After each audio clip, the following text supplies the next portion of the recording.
Il commence à refaire des murs, il fait des chemins, il fait tout le boulot de reconstruction. Donc il passe de 1 à 3 hectares, à 5. Je veux faire du vin, enfin depuis tout petit, mais à un moment où je me suis dit, est-ce qu'un jour j'arriverai à faire du vin aussi bon que celui de mon père? Quand tu dois faire un traitement à dos qui fait 40 degrés, que t'es sous un scaphandre, sous une combinaison, même nous en bio, parce que du soufre, du cuivre, même des huiles essentielles qui sont concentrées, il faut se protéger, il faut faire attention, tu peux pas mettre ça sur ta peau, il faut pas trop y respirer. Essayer de chercher le meilleur de chaque terroir, tout en faisant des vins sur Côte-Rôtie qui ont toujours été assez fins, élégant, dans un style qu'il a toujours aimé. Enfin, moi, mes gosses, on en a 3 chacun. Aujourd'hui, ce qu'on a envie de leur dire, c'est trouver quelque chose qui vous donne une qualité de vie.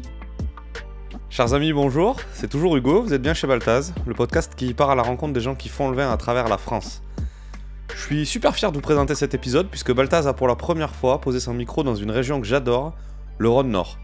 Et tant qu'à faire, on ne commence pas par le plus mauvais, puisqu'on a rendez-vous à Ampuis, 35 km au sud de Lyon, au beau milieu de la Côte-Rôtie, au domaine Jean-Michel Gerin, du nom du papa, domaine qui est aujourd'hui conduit par ses 2 fils, Alexis et Michael, qui m'ont reçu. Merci beaucoup. Le domaine Gerin, c'est un des endroits que j'avais mis dès le début sur ma liste des domaines où j'aimerais poser mon micro. Parce que Côte-Rôtie, bien sûr, appellation mythique, dont l'histoire est aussi chaotique que passionnante et où le travail est si difficile.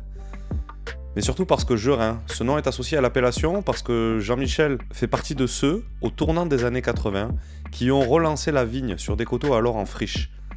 Et puis les vins, une vraie identité, d'élégance, de buvabilité, peut-être encore plus qu'ailleurs en Côte-Rôtie, même si ces vins sont, c'est vrai, des vins de patience.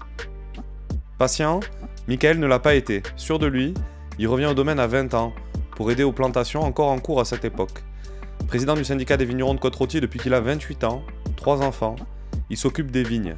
Les vinifs, elles, se font à 2 avec Alexis, le petit frère, qui pour sa part est ensuite en charge de la partie commerce. Des mecs accessibles, simples, mais passionnés. C'est ça le mieux. Je crois qu'on vit plus heureux avec des gens passionnés autour de soi. Et vous allez voir, ça réfléchit, et plutôt pas trop mal. Je profite aussi de cette intro pour vous remercier, parce que je reçois ces temps-ci pas mal de petits messages et de témoignages comme quoi vous aimez bien le podcast. Ça fait super plaisir, alors merci beaucoup. Pensez à le noter, à le commenter, et surtout partagez-le autour de vous, à vos amis. 3 cuvées du domaine Gerin sont dispo sur baltaz.co, donc vous savez ce qu'il vous reste à faire quand vous aurez adoré cet épisode et ces 2 gars-là. Bonne écoute, et à bientôt. Ciao. Bienvenue, chères auditrices, chers auditeurs, bonjour, bienvenue dans la vallée du Rhône Nord, le nord de la vallée du Rhône. Je sais pas trop dans quel ordre sortiront les épisodes. En tout cas, moi, c'est on va dire le premier enregistrement dans la chronologie que je fais dans cette magnifique région. Pour les moins géographes d'entre vous, on est sur la vallée du Rhône Nord, une espèce de bande de terre assez étroite qui longe donc le Rhône du nord au sud, grosso modo, de 20 bornes au sud de Lyon jusqu'à Valence. Pays de la Syrah, évidemment, mais pas que, on en reparlera. On est à Ampuis, plutôt donc au nord de cette appellation Rhône Nord, et vous avez des vignes très essentiellement dans les appellations du nord, du coup, notamment la Côte-Rôtie, on en parlera. Ampuis, l'un des célèbres villages du coin pour les amateurs de vin, connu notamment pour son marché au vin.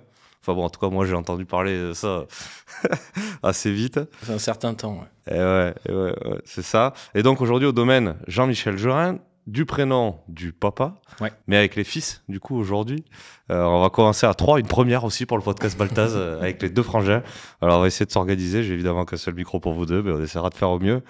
Alors, l'idée de venir ici, moi, elle était assez évidente par les vins aussi, mais aussi par, évidemment, l'une des appellations les plus connues, les plus prestigieuses du coin. On a déjà commencé à en parler, et on sent la passion chez vous qui est viscérale pour cette appellation-là, la Côte-Rôtie. Et quand on pense Côte-Rôtie, on pense assez vite Gerin. Et voilà, je suis plus qu'impatient que vous nous parliez de tout ça. Voilà. Dans le sens, je vais déjà commencer peut-être par vous dire bonjour. Donc bonjour Alexis. Bonjour. Peut-être, allez, on va commencer. Est-ce que tu peux te présenter rapidement? Enfin non, pas rapidement d'ailleurs, tu peux prendre ton temps. Et après, on passera la parole à ton frangin aussi pour qu'il se présente. Ouais. Et ben donc moi, Alexis Gerin, j'ai 35 ans, je suis né en 89, installé avec mon frère sur le domaine depuis 2012. Moi, je m'occupe beaucoup de la partie commerciale du domaine, Mais on fait aussi les vendanges, une partie des vinifs ensemble. Alors, on se partage pas mal le boulot Vous tous les enregistrez deux. les podcasts ensemble. Exactement, on fait tout ensemble. Mais bon, il y a des jours où on se croise parfois que le matin. Mais c'est ce qui fait aussi notre force, notre complémentarité. Et puis voilà, enfant d'Ampuis, de la Côte-Rôtie depuis toujours, parce on est né ici, on a grandi ici, et puis on continue, nos enfants aussi. Donc voilà. Top. Et donc tu es le petit frère. Exactement. C'est ça.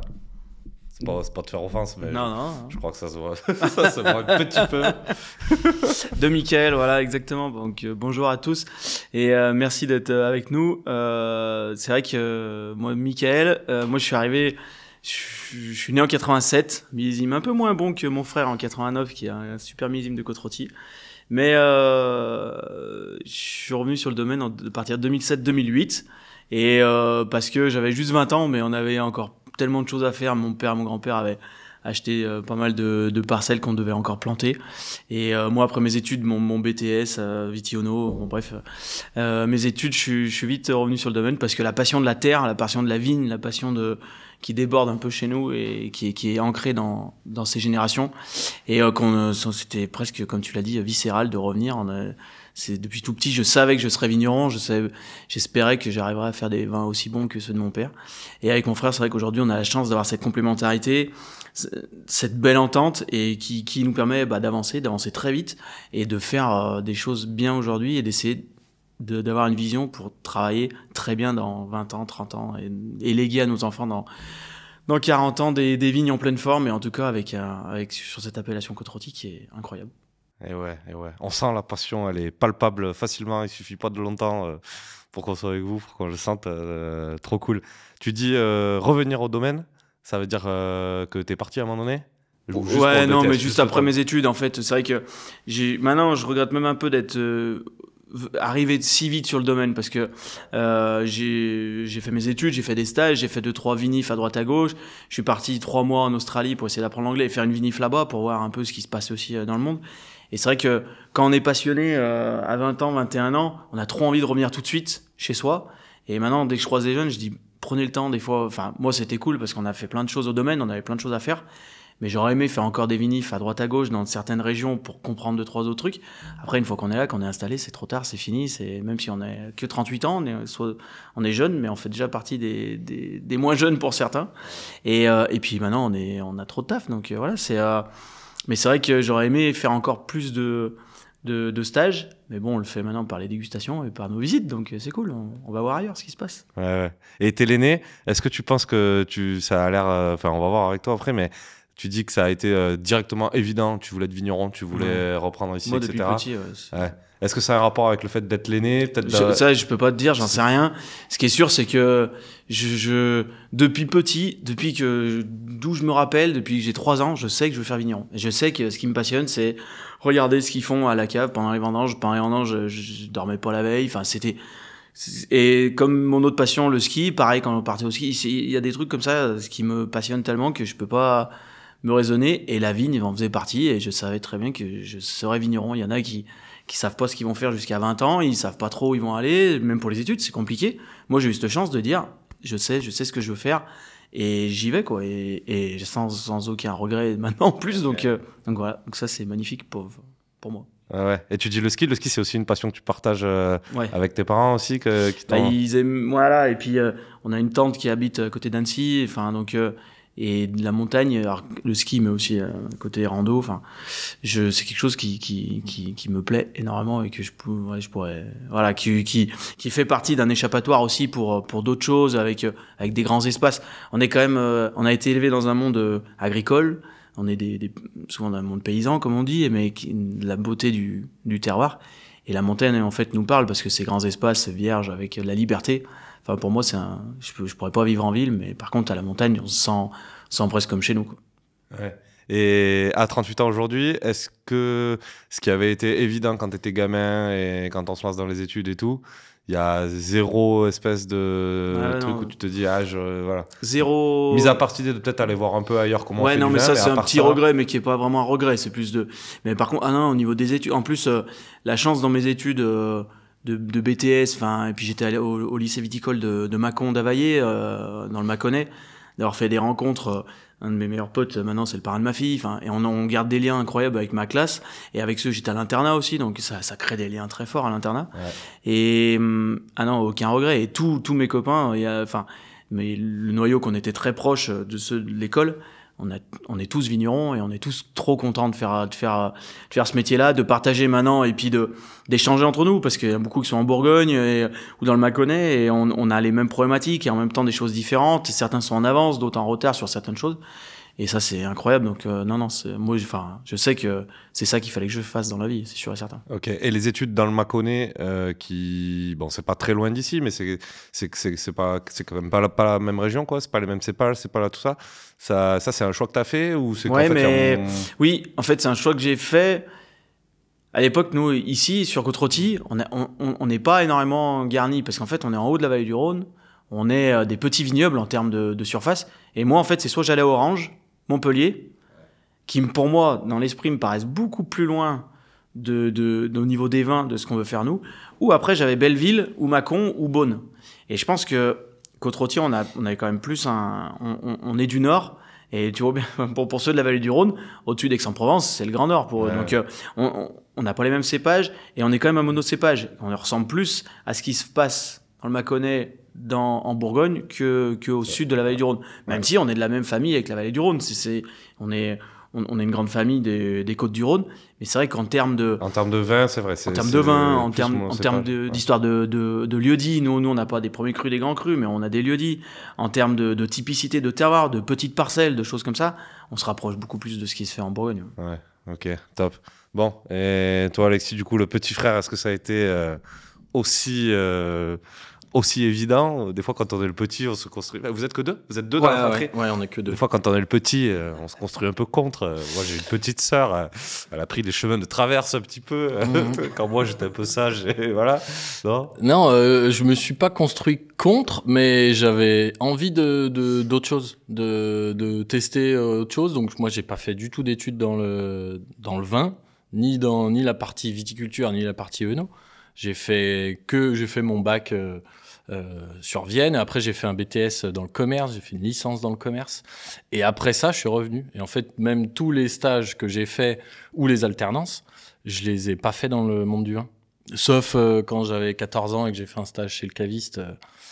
Le stage de troisième. Mais aussi parce que depuis qu'on est tout petit, on a exploré les vignes, que ce soit l'été pour les vendanges, les marchés au vin quand on aidait nos parents.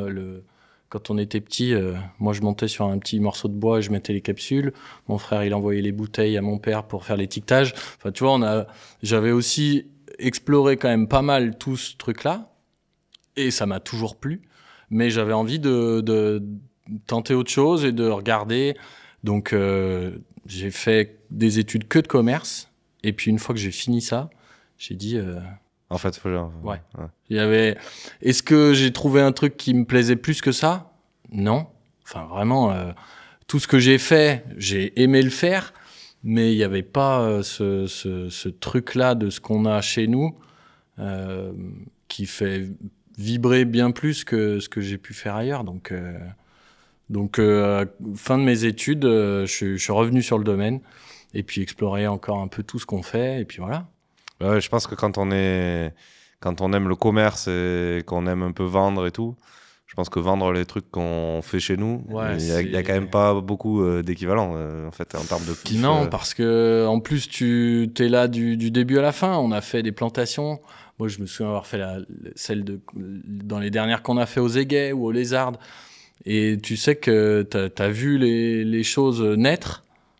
Grandir, récolter, vinifier, mis en bouteille, et puis après t'en parles aux gens qui viennent là au caveau. Là on est dans le caveau de dégustation. T'en parles à l'étranger quand tu fais un voyage pour aller présenter les vins. C'est génial. Enfin voilà, il y a une vraie histoire dans ce qu'on fait, il y a un vrai sens. Donc c'est ça qui est intéressant. Ouais. Et il y a un moment dans tes études où l'idée de partir et du coup de faire du commerce ailleurs t'as un peu effleuré, ou finalement t'as essayé différents trucs et t'as pas trouvé de trucs? Ouais, au fur et à mesure du temps, je me rapprochais petit à petit d'ici. Puis en fait, moi, j'ai jamais... Enfin, pour mes études, j'ai habité un peu sur Lyon, mais sinon, on a toujours vécu là. Et rien que ça, habiter sur Lyon pendant 2 ans, ça m'a suffi. Enfin, voilà, tu vois. Vraiment, le coin de chez nous, tous nos amis sont d'ici. On est attaché à cette région, à ce terroir, à tout ça. Et je sentais qu'au fur et à mesure du temps où je me rapprochais de la fin des études, je me rapprochais de plus en plus d'ici, quoi. Donc, Et du coup, vous êtes donc tous les deux pères de famille. Ouais. On réfléchit, je pense un peu, moi je suis pas encore enfant, mais on réfléchit un peu à, je pense qu'on veut transmettre, comment on veut les éduquer et tout. C'est quand même un truc, je pense, quand on est à la bagnole ou dans je sais pas quoi, en train de tailler ou je sais pas quoi, on pense un peu à ça. Le fait que, comment dire, qu'est-ce que, en fait, quel est le rôle, avec un peu de recul, que vos parents ont eu dans le fait que tous les deux, finalement, assez vite, c'est-à-dire avant 25 ans, vous soyez certains que votre avenir s'inscrit ici? Est-ce que vous arrivez à analyser ça ou est-ce que... Moi, j'ai une idée. On est d'autant plus été pas poussé justement à revenir, mais moi, la chance, c'est que nos parents nous ont toujours laissé une grande liberté.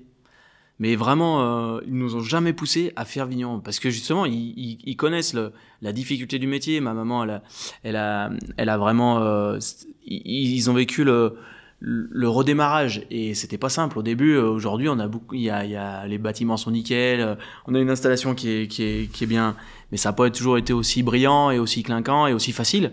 Donc même si aujourd'hui il y a plein de choses difficiles, mais et du coup, ils nous ont vraiment pas poussé en disant faites ce que vous avez envie de faire. Si vous avez envie de revenir, nous aider, enfin, il y aura de la place, mais surtout, éclatez-vous, enfin, faites vos études et c'est pour ça que mon frère a fait ce qu'il a eu envie de faire, ou même s'il avait eu envie de faire autre chose, et même moi, et ça, c'est une force, c'est de pas avoir cette pression de la génération d'avant, parce que quand on travaille en famille, et puis des familles, une famille implantée quand même ici, un grand-père qui a été très politique, jusqu'à sénateur, donc famille importante pour Côte-Rôtie, c'est un poids quand même de venir et de reprendre. Et donc on l'a fait en plus d'autant plus librement. Et ça, je pense que quand on a les libertés, du coup, on fait ce qu'on a envie et on le fait encore mieux. Donc c'est pour ça que c'est très important ça. Et nos parents ont joué là-dessus. Et puis on était super. Donc bref, on a eu une enfance joyeuse et en même temps normale, bien éduquée. Respectueuse et donc c'était cool et puis on est un peu déformé de base parce que on habitait sur place. Donc en fait c'est soit on avait tout début un appart qui est derrière et après la maison au milieu du domaine. Donc en fait notre aire de jeu c'était la cave, les vinifs et plus il y avait de monde, enfin moi plus j'étais content. Donc en fait on se dit putain mais ce métier est trop cool, les vendanges, le casse-croûte, la bonne ambiance et les gars qui boivent un coup derrière, le travail, enfin on voit ça avec des yeux d'enfant, on se dit c'est ça qui est trop bien de faire ce métier-là. Ils ont l'air de s'éclater les gens. Et je pense aussi que quand on réfléchit à ce qu'on veut faire avec ses propres enfants, c'est un peu pareil, on s'inscrit dans une certaine continuité par rapport à l'éducation qu'on a reçue ou des fois sur certains trucs, on entend dans ce que tu dis, on devine un peu la réponse, mais toi qu'est-ce que tu as envie de faire avec tes enfants, tu vois, par rapport à ça? Et comment tu veux le faire dans l'idée? Je pense que c'est une préoccupation, voilà, où tu as envie que tes enfants soient libres de choisir et voilà, mais à quel point on est vraiment libre? Moi franchement, puis avec mon épouse, même avec Alex, moi mes gosses, on en a 3 chacun. Aujourd'hui, ce qu'on a envie de leur dire, c'est trouver quelque chose qui vous donne une qualité de vie. Parce que c'est bien beau, aujourd'hui on s'aperçoit qu'il y en a plein d'ailleurs qui peuvent gagner des salaires mirobolants, mais est-ce qu'ils sont vraiment heureux à la fin de leur journée? Pas sûr. Et il y a des mecs qui, contrario, gagnent pas grand-chose, mais qui s'éclatent dans leur job et qui sont contents. Donc il faut trouver cette espèce d'équilibre en disant je suis confort, mais en même temps j'ai une qualité de vie qui est super, parce que moi voir mes gosses passer 2 heures dans les bouchons tous les jours, aller-retour, quand ils seront grands, s'ils font un métier mais sinon je me dis c'est beaucoup de perte de temps. Nous on habite sur place, ils feront ce qu'ils ont envie, mais qui trouvent un métier où ils ont une qualité de vie qui est simple et qui voilà, un truc où ils sont heureux. Parce que c'est pas toujours... Enfin, voilà. Moi, l'argent n'a jamais été quelque chose... Enfin, moi, en tout cas, qui m'a vraiment... c'est pas un truc moteur. Et c'est plus la passion qui doit l'être. Après, quand ta passion te permet de bien vivre... On prend tous. Facilement, on va prendre, hein, on va pas chacun. Ouais. Mais faut pas être que là-dessus. Et je m'aperçois qu'il y a de plus en plus de Français et de jeunes qui le comprennent et qui ont... Et ça, c'est plutôt cool, je pense, pour l'avenir. Ça fera des gens plus simples, peut-être, que... Et de ce que je comprends un peu entre les lignes, vos épouses respectives ne travaillent pas sur le domaine. Ça, c'est une chance aussi pour nous. Ça, peut-être en fait, parce que quand on rentre à la maison, en fait, ça, c'est la chose que moi, de mes parents, je me souviens, c'est qu'en fait, on parle du domaine tous les jours, en vacances, le soir, le midi, mais forcément, leurs problèmes qu'ils avaient, ils descendaient du bureau, ils arrivaient dans la cuisine, on habitait à côté, là. Donc, il n'y a pas de sas. Et puis eux, ils continuaient de parler, donc nous, on s'intéresse un peu, bref. Et il y avait vraiment les vacances où ils arrivaient un peu plus à décrocher, mais encore les vacances d'été, même moi maintenant, tu as envie de rentrer parce que les vendanges arrivent. Donc ça, c'est vraiment quelque chose qui nous crée un équilibre avec Fanny et puis moi Julie, qui fait que on rentre chez nous, et on parle d'autre chose parce que le domaine, elles sont bien contentes de boire les vins. Alors les problèmes du domaine, c'est déjà bien. Et ça c'est puis elles adorent le vin, donc ça c'est mais moi Julie, mais mes problèmes me disent c'est bon, on en parle vite fait si tu veux, mais on va pas non plus passer la soirée et ça c'est hyper important, donc on parle d'autres choses, et je pense que c'est un équilibre dans la vie qui est plutôt bien. Top. Tant que je vous ai tous les deux, d'habitude dans les épisodes je fais plutôt on va dire un espèce de sens chronologique, mais tant que je vous ai tous les deux, je pense moi que c'est intéressant qu'on parle, on va dire qu'on parte d'aujourd'hui et qu'on se projette un peu sur l'avenir, parce que du coup vous avez repris ensemble. Alors on peut quand même peut-être rapidement, Alexis, si tu veux bien nous faire tu vois, un espèce d'état des lieux de qu'est-ce que c'est l'héritage, pas au sens patrimonial, mais tu vois, qu'est-ce que vous avez récupéré. Juste pour qu'est-ce que c'est le domaine où on est, rapidement. Après peut-être quand tu devras partir on parlera un peu des détails et tout, parce que l'histoire est hyper intéressante, mais on va dire avoir une vue d'ensemble assez rapide et après on va parler d'avenir. Sur le domaine, ce qu'on a récupéré, c'est la philosophie de vigneron de notre père, où il a depuis toujours, je pense, essayé de chercher le meilleur de chaque terroir, tout en faisant des vins sur Côte-Rôtie qui ont toujours été assez fins, élégants, dans un style qu'il a toujours aimé et que nous, on continue de porter. Les vins qu'il a fait à la fin des années 80, début des années 90, après ils ont évolué. Ceux qu'il a fait dans les années 2000, ils étaient un peu différents, 2010.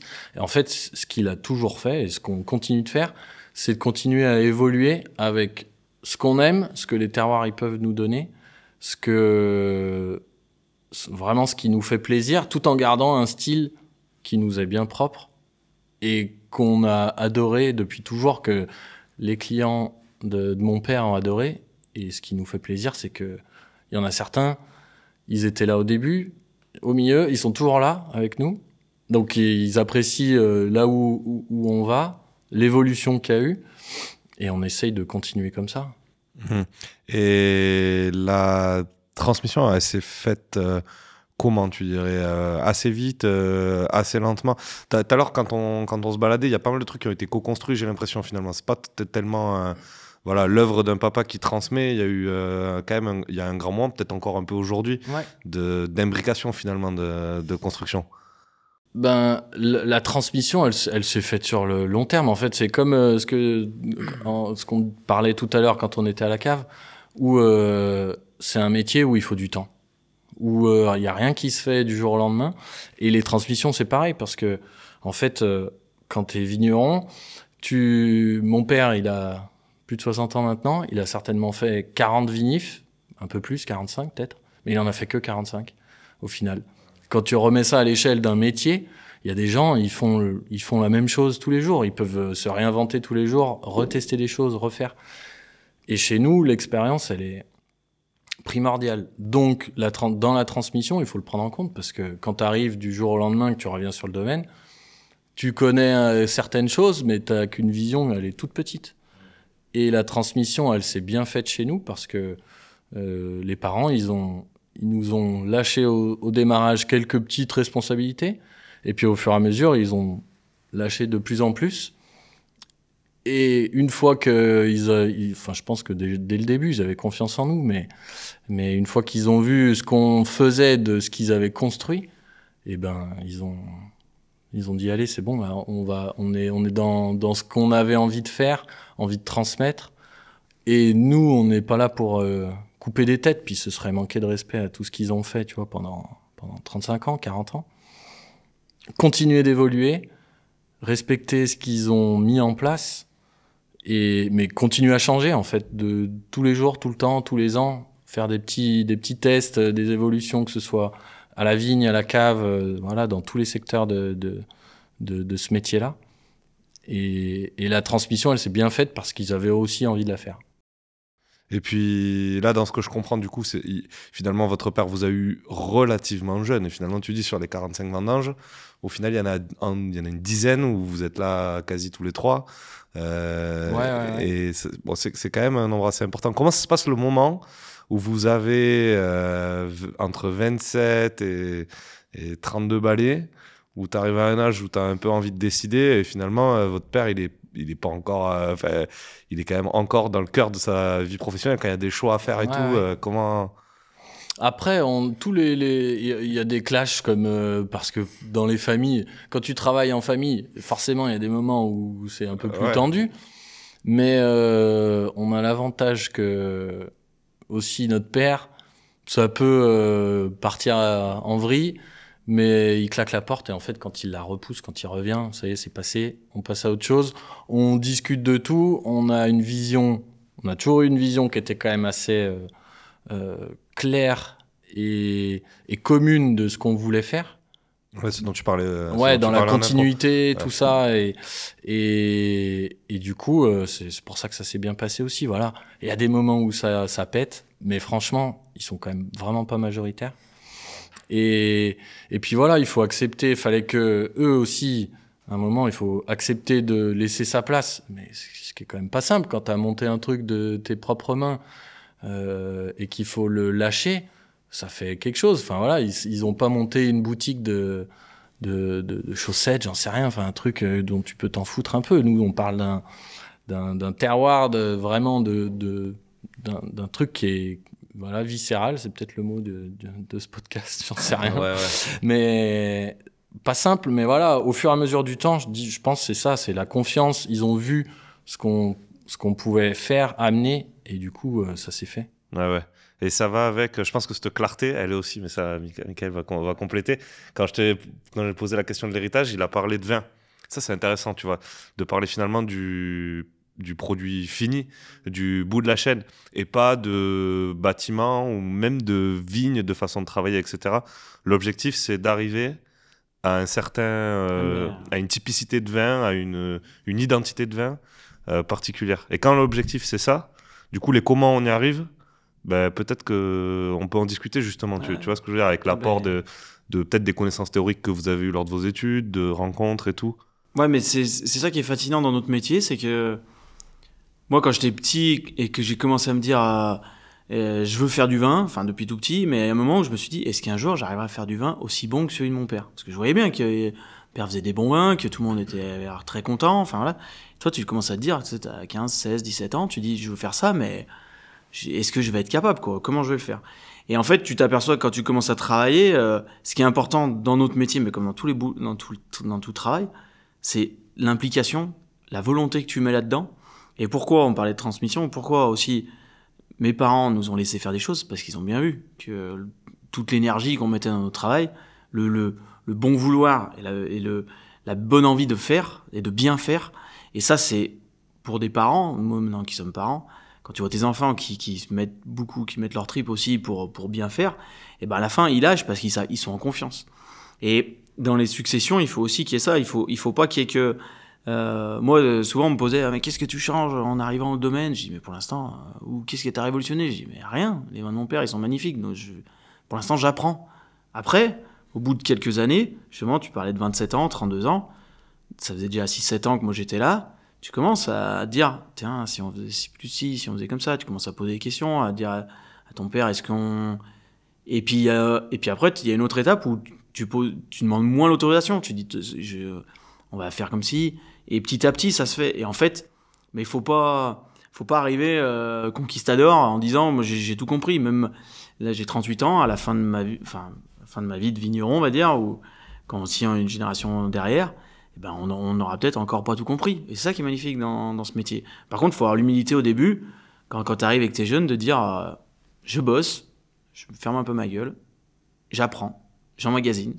Et tout ce qu'on emmagasine, ce qu'on a emmagasiné à l'école, ce qu'on a emmagasiné avec les copains, avec les discussions qu'on a tous les jours avec mes potes vignerons, eh ben, t'essaies de le restituer chez toi, mais avec ton terroir. Et c'est ça qui est passionnant, c'est que moi, j'ai des copains qui font des choses, des fois, qui marchent magnifiquement bien. Tu dis, mais chez moi, c'est impossible. Ça marchera jamais. Mais par contre, est-ce que je peux pas utiliser peut-être une philosophie, quelque chose qui ressemble pour essayer d'avancer? Et c'est ça qui est assez intéressant et que moi, je trouve magnifique. C'est qu'on doit progresser tous les jours et que chaque jour, tu vas te balader dans le vignoble et tu dis, putain, mais c'est ça qu'il faut que je fasse, en fait. Et d'un coup, t'as une idée, tu sais pas pourquoi.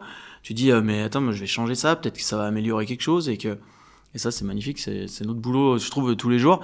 Et c'est ce qui fait que c'est un cycle, la vigne, mais qui est un perpétuel évolution. Et en fait, intellectuellement, c'est hyper intéressant parce que ça s'arrête jamais. T'arrêtes jamais de réfléchir pour progresser. Et avec des nouvelles choses qui arrivent, et en même temps, comme tu disais, l'héritage. Quand je goûte une bouteille, on débouche une 64 du grand-père. Ça m'est arrivé il y a 2 ans avec des copains en été. Et là, d'un coup, tu te dis, mais comment c'est possible à l'époque, dans une cuve en bois, sans zéro moyen, sans analyse, sans rien, de faire un vin qui est aussi bon? Et tu réfléchis toute la nuit, tu dis, maintenant on a plein de techniques, on a plein de choses. Est-ce que mes vins sont aussi bons que ceux de mon arrière-grand-père qui faisait juste avec du feeling et du bon sens paysan? Et ça, moi ça me fascine de me dire, est-ce qu'on fait aussi mieux qu'eux? J'en suis pas convaincu. Peut-être qu'on fait différemment, le climat a changé, mais le terroir de Côte-Rôtie était déjà là, et il faisait aussi bon avec rien, juste parce que du bon sens. Alors il y a des millésimes, c'était complètement foiré, parce que quand tout part en vrille et que le millésime n'est pas bon, ce qui aujourd'hui, maintenant, avec la technologie, des millésimes un peu moyens, on arrive à mieux les contrôler. Mais les grands millésimes, ce qui était les 47 qu'on a pu goûter, les 64, les 61, aujourd'hui, on fera pas meilleur, je pense. Et c'est ça qui est... Je trouve ça fascinant, en fait. On remet à plat plein de choses tout le temps, mais pour se dire, peut-être qu'on fera jamais meilleur, mais en tout cas, on veut faire progresser le domaine, quoi. Être meilleur dans les vignes, être plus respectant l'environnement, mieux se respecter nous, nos salariés, nos consommateurs. Et c'est ça c'est un moteur, enfin pour moi, c'est ce qui fait avancer l'agriculture, quoi. Ouais, c'est ça. Tu peux le voir de 2 manières différentes. Tu reçois un héritage pour lequel tu as beaucoup de respect et tu te rends compte que les anciens ont très bien travaillé, etc. Alors, tu peux le voir comme faire la continuité et en même temps, ça te donne une responsabilité. Tu vois, tu as quand même un poids d'une responsabilité, quoi. À un moment donné, Après, enfin, moi, personnellement, je me suis jamais échappé devant les responsabilités. Ça me dérange pas du tout de prendre les responsabilités, de dire... et c'est pour ça que j'ai eu aucun problème à prendre, à dire à mon père, enfin, des fois... je me fais chier, on va y arriver, quoi. Et, de toute façon, on a toujours bien travaillé. Il y a eu 2-3 clashs qui ont été, gentils, mais de dire, maintenant, j'ai envie de faire, quoi. J'ai envie d'y aller. Et c'est possible, parce qu'on aime ça. Et que, comme on a ça à l'intérieur de nous, quand ça clash, ça peut clasher très fort, parce qu'en fait, c'est un truc qui vient du... Et puis t'as bossé toute l'année, t'es en plein cœur des vendanges, d'un coup, il y a un truc, toi, t'avais fait un plan de ta tête, t'en as un autre qui change le plan. Ah ben c'est explosif, quoi, ça peut... Mais il faut garder raison, et puis après tu dis, ouais, mais allez, c'est bon, on repart, on travaille, tout va bien. Mais c'est un métier où le cœur et l'affectif est hyper prenant, et c'est ça qui est magnifique. Et je pense que c'est aussi humain d'avoir envie aussi de prendre des décisions, alors sans faire la révolution, hein, mais de prendre des décisions, parce que, je sais pas comment vous l'avez vécu, mais pareil, c'est avec un regard très extérieur. Au début, on doit quand même pas mal parler de vous comme les fils d'eux, tu vois, et peut-être même encore un peu aujourd'hui. Comment, tu vois... ça, c'est pas un problème, moi, je trouve. Je trouve que, en fait, c'est normal. On est même les petits-fils de Alfred, les arrière-petits-fils de Marcel. Dans le village, il y en a plein, ils nous parlent encore de notre grand-père parce que 36 ans de mairie, ils le connaissaient partout dans tout le département, conseil général. Mais moi, je suis fier de ça. Je me dis, bah, c'est très bien. Ça veut dire qu'ils ont fait du boulot. À nous d'avancer pour qu'un jour, on parle de nous avec nos noms. Et ben, après, on n'a que 38 et 35 ans. Donc, si tu veux, pour moi, on a encore largement le temps de mettre nos noms en première vue. Mon père vient juste d'être à la retraite, est toujours un peu présent. Ils ont bossé avec ma mère comme des fous pendant 40 ans. Aujourd'hui, j'aurais pas la prétention de dire ça. Je dis juste qu'il faut aussi qu'on prenne conscience que maintenant, c'est moi et mon frère.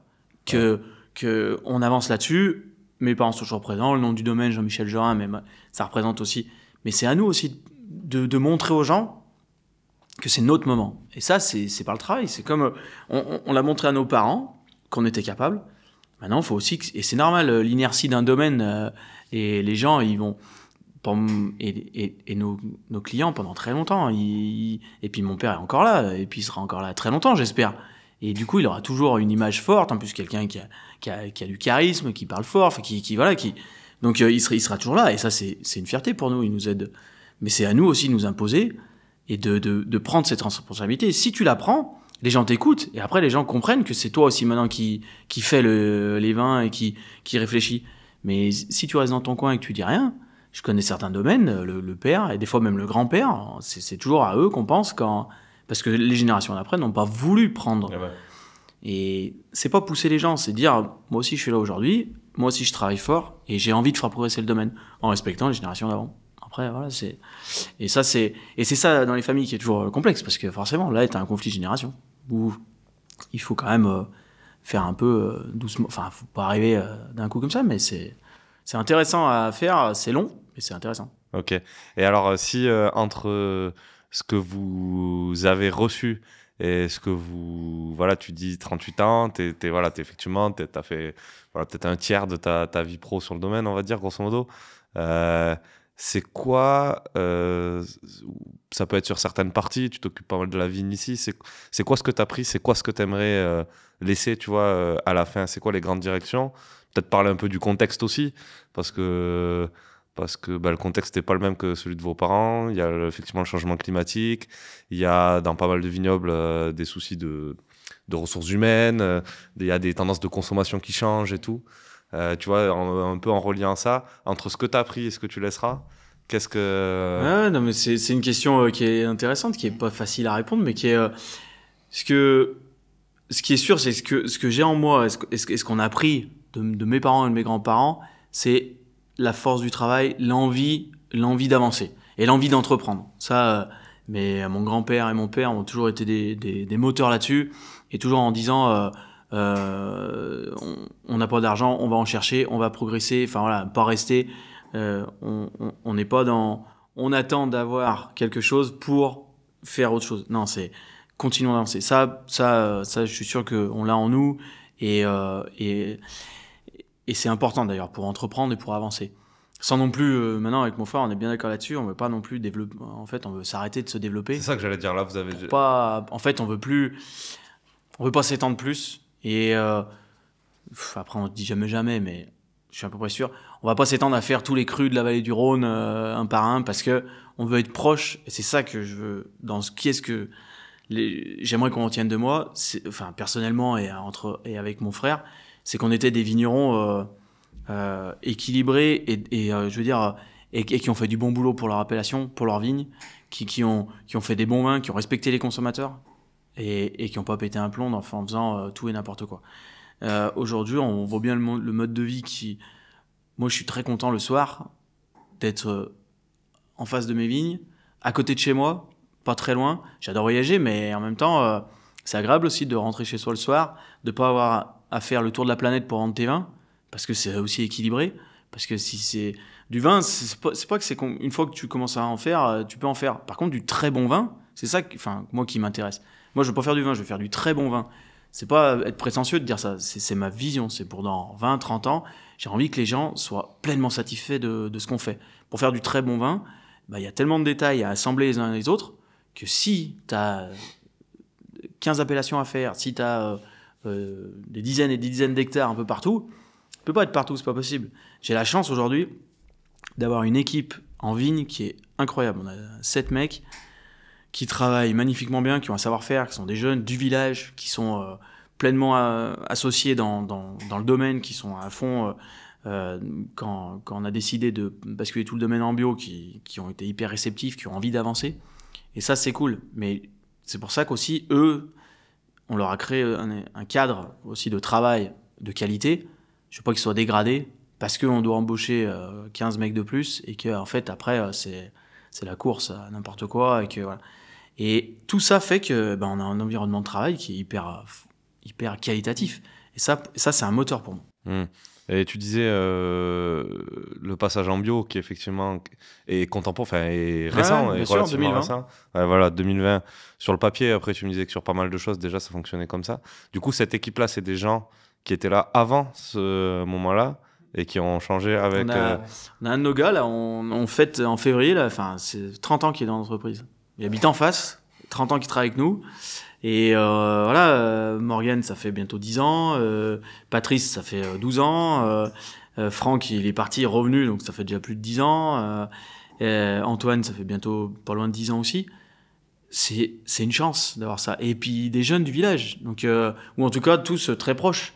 Et le bio, de toute façon, pour moi, c'était nécessaire pour continuer. C'était l'évolution naturelle du domaine. Si on voulait continuer à progresser dans nos vins, à offrir à nos clients et à s'offrir à nous-mêmes des conditions meilleures, à renforcer nos vignes pour qu'elles résistent de mieux en mieux à tout ce qui arrive, au réchauffement climatique qui est là, qui est très important. C'est pas un côté écolo c'est pas ça. C'est un côté, moi je veux, en tant que paysan, respecter mon terroir, lui amener tout ce qu'on peut lui amener pour le renforcer, et que nos vignes, on puisse les léguer à ceux qui en voudront derrière, et qu'elles soient en super forme. On nous a légué des trucs nickel, et on continue. C'est pas le label. Et est-ce qu'il y a des parties du label, du cahier des charges du label bio, qui, pour toi, ont été dérangeantes ou des obstacles? Non. Non, parce que... Ce que tu voulais, rendre ta vigne en bonne santé, ça correspondait Oui, après, il y a un petit sujet, de toute façon, qui est aujourd'hui sur la table, c'est le cuivre. Voilà, c'est... Moi, en tant que... pas néo-bio, mais en tant que paysan et agriculteur, je suis sûr qu'on peut trouver collectivement des solutions pour moins utiliser de cuivre, avec des produits qui existent aujourd'hui. Certains, je sais, il y a des produits biocontrôle qui sont, par exemple, autorisés en Allemagne, qui pourraient drastiquement réduire le cuivre, mais qui sont pas autorisés en France parce qu'on bloque un peu, parce que des puristes... Mais je pense qu'on est un peu... Dans certains endroits, chez nous, l'avantage, on n'en utilise pas trop du cuivre, parce que Vallée du Rhône, à part 2024 qui a été un peu complexe, le reste du temps, on limite beaucoup. Oui, parce que peut-être, alors, parce que bon, je te disais, pas mal de pros écoutent, mais moi j'ai aussi envie que des gens qui s'intéressent au vin découvrent le cuivre. Oui. On s'en sert, vous en servez, du coup, pas trop ici, mais dans des endroits, donc plutôt l'été, plutôt à la période... C'est le produit phytosanitaire pour lutter contre les maladies de la vigne, notamment le mildiou, et qui est un produit, la bouillie bordelaise, qui est utilisé depuis très longtemps. Voilà. Et ça qui a un défaut, c'est que en fait, c'est un produit de contact, quoi, qu'il faut y passer à chaque fois qu'il pleut, quand tu as des pluies l'été. Grosso modo, tu dois y passer. Alors après, effectivement, il y a des pressions mildiou qui sont moins importantes par ici, dues aux pentes énormes, au vent, la fraîcheur, etc. Mais oui, c'est un challenge. Effectivement global. Et c'est quoi alors ces trucs en Allemagne là? Ça permettrait quoi? C'est des nouveaux biocontrôles, j'en ai parlé hier. Je peux pas dire exactement la molécule qui est utilisée, mais au vu des doses qu'ils utilisent, c'est bien meilleur de toute façon pour la planète que tout ce qu'on peut utiliser comme cuivre à grande échelle. En fait, c'est pour ça que dans l'agriculture, il faut se servir, c'est ce que depuis la nuit des temps il fait, il faut se servir de ce qu'on sait et continuer de progresser, ne pas rester... C'est-à-dire, à l'époque préhistorique, quand les mecs ils arrivaient plus à manger à un endroit, qu'est-ce qu'ils faisaient? Ils se déplaçaient. Ils partaient ailleurs, tout bêtement. Ils chassaient chasseurs-cueilleurs et compagnie, et hop, ils se déplaçaient.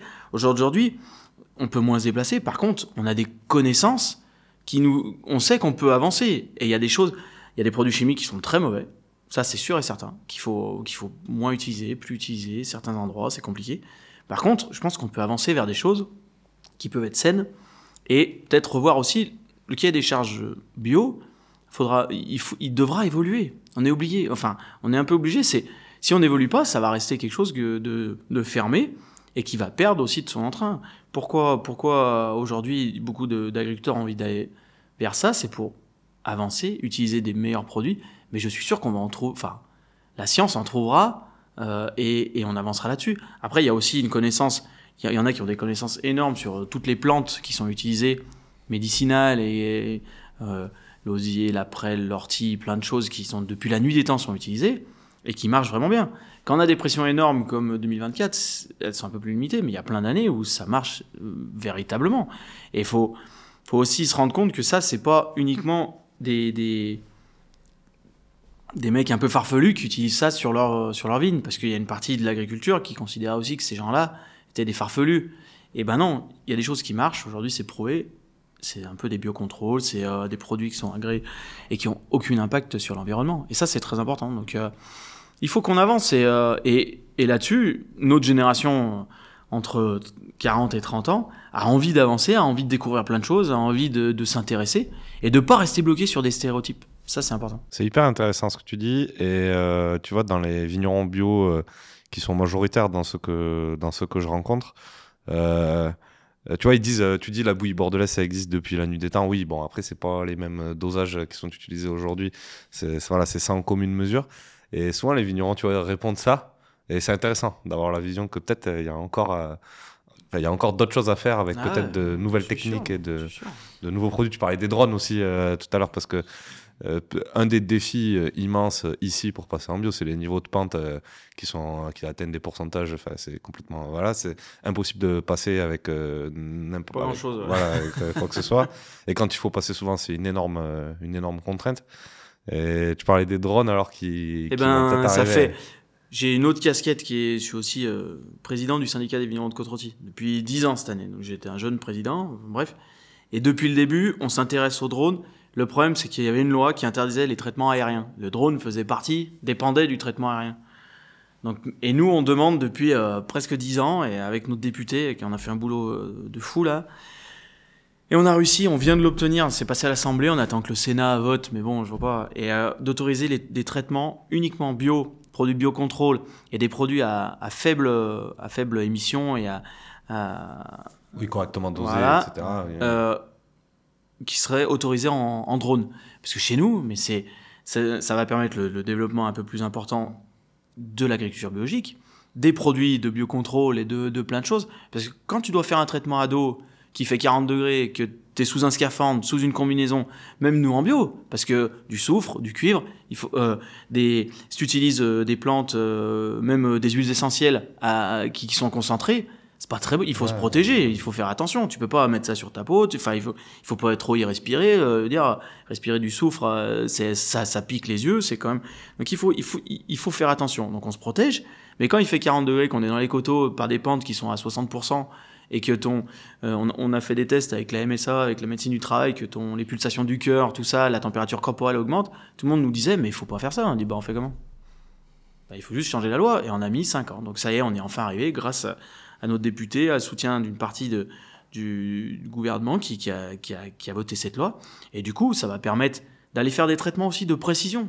Ça veut dire que des fois, au milieu du coteau, t'as qu'une partie qui a besoin peut-être d'un... Mais qui reste peut-être un peu plus à l'ombre.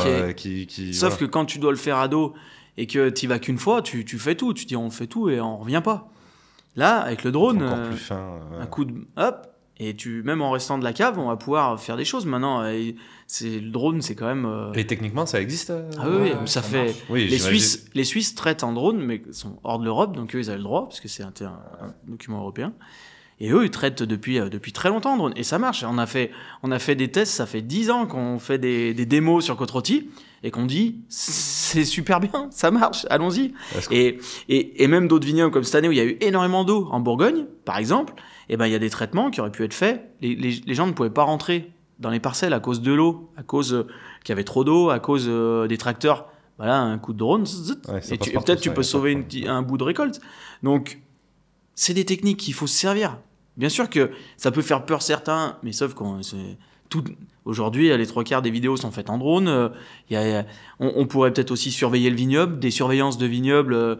Alors chez nous, mais sur des grandes étendues, ceux qui ont des grands hectares, avec aussi une fertilisation qui peut être faite avec des cartographies, qui peut être fait par drone, ou dire, dans cette parcelle, j'ai 5000 mètres qui doivent être un peu plus fertilisés que les autres, parce que les autres vont mieux. En fait, quand on est en l'air, on s'en aperçoit bien mieux. Quand on est dedans, des fois, on voit moins. Donc en fait, c'est des utilités qui peuvent être énormes. Et c'est quoi la limite, les limites de ça, s'il y a des opposants et tout? C'est quoi? C'est le fait que peut-être c'est pas hyper précis là au moment où tu... C'est que ça faisait peur. En fait, j'ai entendu beaucoup de bêtises à l'Assemblée nationale là, pendant les débats de gens qui disaient qu'on allait remplacer les hommes par la machine, que c'était encore des riches vignerons du Nord qui voulaient moins payer de salariés. Mais moi, les gars, je leur ai dit ça. Je ne peux pas te dire ce qu'ils ont dit en réponse à ça, mais c'est pas ça qu'on cherche, parce que mes gars, moi je préfère qu'ils fassent autre chose que des traitements phytosanitaires, qu'ils soient en bio ou pas en bio. Mais on est avec des scaphandres au milieu de la parcelle, enfin, on est au 21e siècle, on a des techniques qui sont utilisées. Alors il y a des gens, ils s'en fichent, ils sont dans un tracteur, c'est mécanisable, tout est ventilé, c'est facile. Nous on est dans la parcelle en cosmonaute et on n'a pas d'autre choix. Il faut avancer, il faut trouver une autre solution, c'est pas possible. Ouais, ma question, après, elle était un peu provocatrice.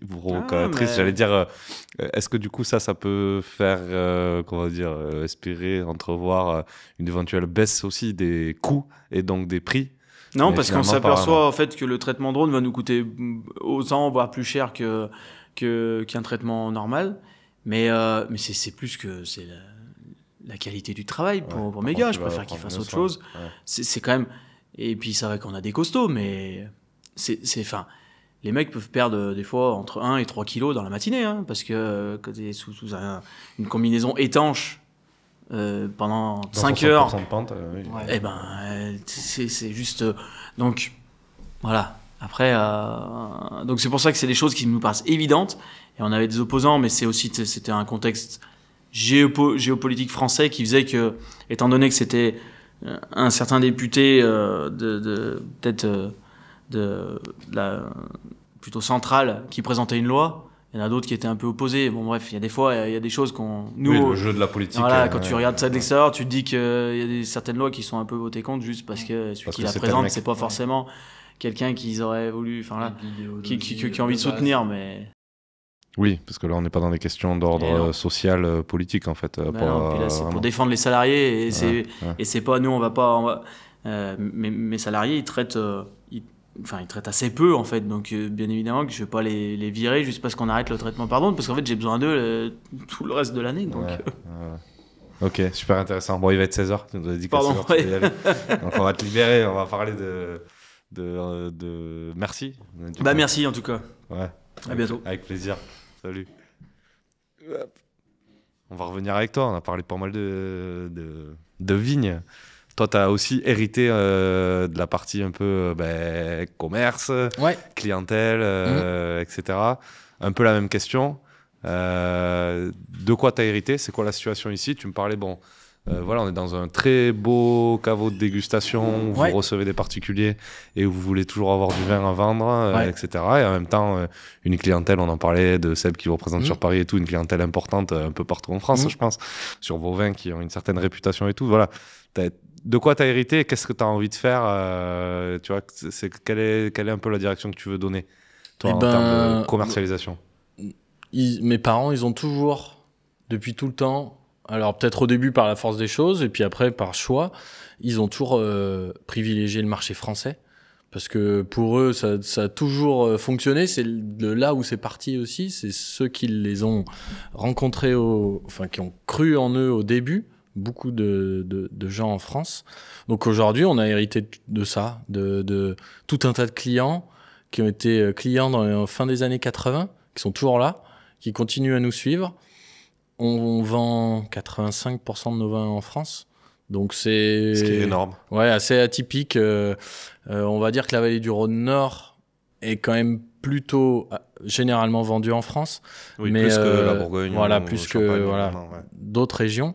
Mais nous, on fait partie de ceux qui ont toujours bien cru à la France, où on est vachement bien implanté. Et puis on continue dans ce truc-là. On a envie que nos vins, de toute façon, ils peuvent pas être partout parce qu'on a des volumes qui sont ce qu'ils sont. Et comme disait mon frère, on a aujourd'hui pas l'envie de faire plus de vins que ce qu'on fait maintenant. Donc peut-être que dans 10 ans, on aura changé d'avis, mais c'est la pensée d'aujourd'hui, faire bien ce qu'on sait faire, continuer à bien faire. Et du coup, on peut pas être partout, mais on veut être aux beaux endroits, chez des gens qui travaillent bien, que ce soit de la bistronomie, que ce soit des petits restos, que ce soit des étoilés, des très belles caves un peu partout en France, et que les gens qui boivent nos vins à Lyon, quand ils vont à Paris au restaurant, ils peuvent les retrouver, ils peuvent aller en Bretagne où on vend beaucoup de vins, en Alsace, et aussi à l'étranger, où voilà, du coup l'étranger c'est plus petit pour nous, mais on essaye d'être un peu partout sur des petits volumes. Et est-ce que ça veut dire que depuis que tu as récupéré, il y a certains clients dont tu dois un peu restreindre les quantités, qui peuvent acheter aujourd'hui moins de vin qu'ils ne pouvaient par le passé, parce que justement il y a des caves ailleurs en France qui eux aussi doivent avoir du vin, etc. Est-ce que vous êtes dans cette situation-là ou... Oui, Un petit mais en fait, ça s'est fait par la multiplication des clients. Donc, au démarrage aussi, il y avait moins de clients, il y avait des volumes plus importants par client, et au fur et à mesure du temps, eh ben, les vins ils se sont répartis entre plus de gens, et du coup, on a aujourd'hui beaucoup moins de gros clients en volume, on va dire, mais plein de clients en qualité. On a on fait beaucoup d'expéditions de tout petits volumes pour un resto qui prend une petite commande tous les ans, mais parfois depuis 10 ans, 15 ans, 20 ans. Ça, c'est vachement intéressant. Ok. Et est-ce que vous êtes touché à votre niveau un peu par faire attention à ce que deviennent vos bouteilles et comment elles sont vendues, et j'entends par là sur vos belles cuvées, est-ce que des fois il y a un peu de revente, etc., à des prix tout à fait un peu déraisonnables ou pas encore quand même? Aujourd'hui, on n'est pas encore vraiment touché par ça. On peut pas dire qu'on soit trop touché par cette spéculation qu'il y a sur certains domaines, certaines régions. Ouais, exactement. Ou enfin, on n'a pas encore trop ce souci-là. Je pense qu'aussi on a pour l'instant des prix qui sont encore raisonnables et qui correspondent à ce que les gens pensent du travail qu'on fait aussi. Et puis je suis content qu'on n'ait pas encore ce souci-là, parce que en fait après c'est malheureusement généralement insolvable. Ceux qui sont victimes de la spéculation, les domaines, la situation devient incontrôlable. Pour en connaître certains, tu as beau faire ce que tu veux, essayer plein de choses différentes, monter les prix, réduire les clients, sélectionner bien les gens, il y a pas de solution à ce truc-là. Malheureusement, c'est comme ça. Il y a des domaines où c'est devenu un peu de la folie, où c'est très compliqué d'avoir des vins, où quand on peut les avoir à la revente, c'est très cher. C'est un peu dommage parce que du coup, il y a plein de vrais amateurs qui peuvent plus les avoir. Et donc pour l'instant, je suis content qu'on n'en soit pas là. Après, de toute façon, je me dis que le meilleur moyen de prévenir un peu ça, effectivement, si tu dispatches sur des clients qualitatifs dont tu sais qu'ils vont pas faire n'importe quoi et qu'ils n'ont pas 40 cartons par an, en fait, c'est peut-être le meilleur moyen de prévenir ça, quoi. Et là où je dis je suis content, c'est que ceux qui en sont là, malheureusement, parfois, généralement, ça vient parce que les vins sont quand même très bons. De base, hein, c'est ça qui fait. Mais ce qui est dommage à la fin, c'est que tous ces vins-là qui sont parfois très chers et qui sont revendus très cher, et ben en fait, il y a plus grand monde qui les boit. Alors ils sont ça devient des objets. Des objets. Nous, on le dit souvent, mais on fait du vin pour que les bouteilles soient vides. Si les bouteilles restent pleines, stockées à des endroits, on a un peu perdu le truc. Donc quand les bouteilles sont dans les restos au bon prix aussi, voilà, il faut que les bouteilles soient vendues à un prix qui est correct en fonction de là où elles sont vendues. C'est sûr que à Paris, dans les très beaux quartiers, Oui, dans un 3 étoiles Michelin. Ce sera pas pareil que dans un petit bistrot en province vers chez nous. Enfin voilà. Mais à partir du moment où c'est vendu au bon prix, eh ben les gens les prennent et les vident. C'est ça qui est important. Ok, donc oui, plutôt une continuité du coup sur ce projet-là. Est-ce que c'est en termes de commerce, j'allais dire est-ce que c'est du boulot? Oui, c'est toujours du boulot, mais tu vois à quel point est-ce que c'est dur? Enfin, finalement, vous jouissez d'une réputation, on en a parlé, d'un héritage, etc. Est-ce que tu as vraiment de la vente à faire ou en fait Ouais, oui et non. Parce que il faut jamais lâcher. Le truc, c'est qu'aujourd'hui, il faut continuer à aller voir nos clients. Il faut continuer à faire goûter les vins. Il faut justement que ça ne devienne pas des œuvres d'art et qu'on n'en ouvre jamais. C'est sûr qu'on a la chance de ne pas être dans la situation de mes parents quand ils ont commencé, où ils ont pris leur valise et puis ils racontent des choses incroyables que nous, on vit plus maintenant. Mais ça, c'est une chance. Mais je pense qu'en fait, le boulot d'aujourd'hui, c'est de continuer à respecter les gens, que ce soit dans les vins, dans les tarifs, dans tout. Et puis ouais, il faut toujours en vendre. Il y a toujours des gens qui nous connaissent pas. Il y a toujours des gens qui nous découvrent tous les jours. Il y a toujours des gens qui sonnent au caveau et qu'on reçoit et à qui on vend du vin. Il y a des professionnels, des super endroits en France où on n'est pas encore. Donc ouais, il y a du taf à faire. Hein. Il y a toujours du taf. Ouais. Et avec un truc, je pense, intéressant, j'ai pas tout à fait bien regardé votre planche de tarifs, mais vous avez aussi des vignes en Côte-du-Rhône en vin de France. Générique, mais voilà, même en vin de France. Donc avec un écart type de tarifs qui crée aussi des clientèles différentes, parce que j'imagine qu'il y a des bouteilles à 15 balles. 12 euros la première. Voilà, et des bouteilles de côte-rôtie, on est au-dessus des 100 euros. Voilà. Donc ça doit être intéressant, ça, par contre. C'est toi qui as fait des études de commerce, ça te fait une diversité. C'est pas comme un vigneron qui a que des quilles entre 12 et 20, quoi. Ouais, exactement. Voilà, Et ce qui est marrant, c'est que maintenant, donc les premiers vins qu'on fait, ça s'appelle la Champine, c'est en vin de France. Il y a une qui est 100% Syrah et donc un qui est 100% Viognier. De toute façon, c'est les deux seuls cépages qu'on a chez nous. Et il y a des gens maintenant qui sonnent au caveau, qui savent même pas qu'on fait du côte-rôti. Parce que ils ont bu la Champine sur Lyon ou je sais pas où. Enfin voilà, ils ont acheté ça chez un caviste. Voilà, c'était au verre ou je sais pas. Et il y a des gens, ils découvrent qu'on fait du côte-rôti avec la Champine. Donc parce que bah voilà, c'est moi j'ai toujours, pareil, mes parents ils ont toujours pensé. Au début, ils ont beaucoup développé côte-rôti, un petit peu Condrieu.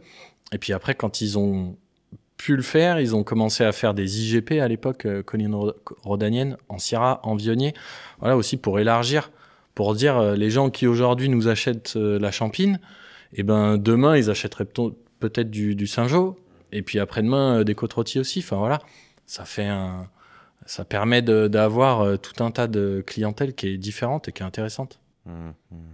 Ok, hyper intéressant.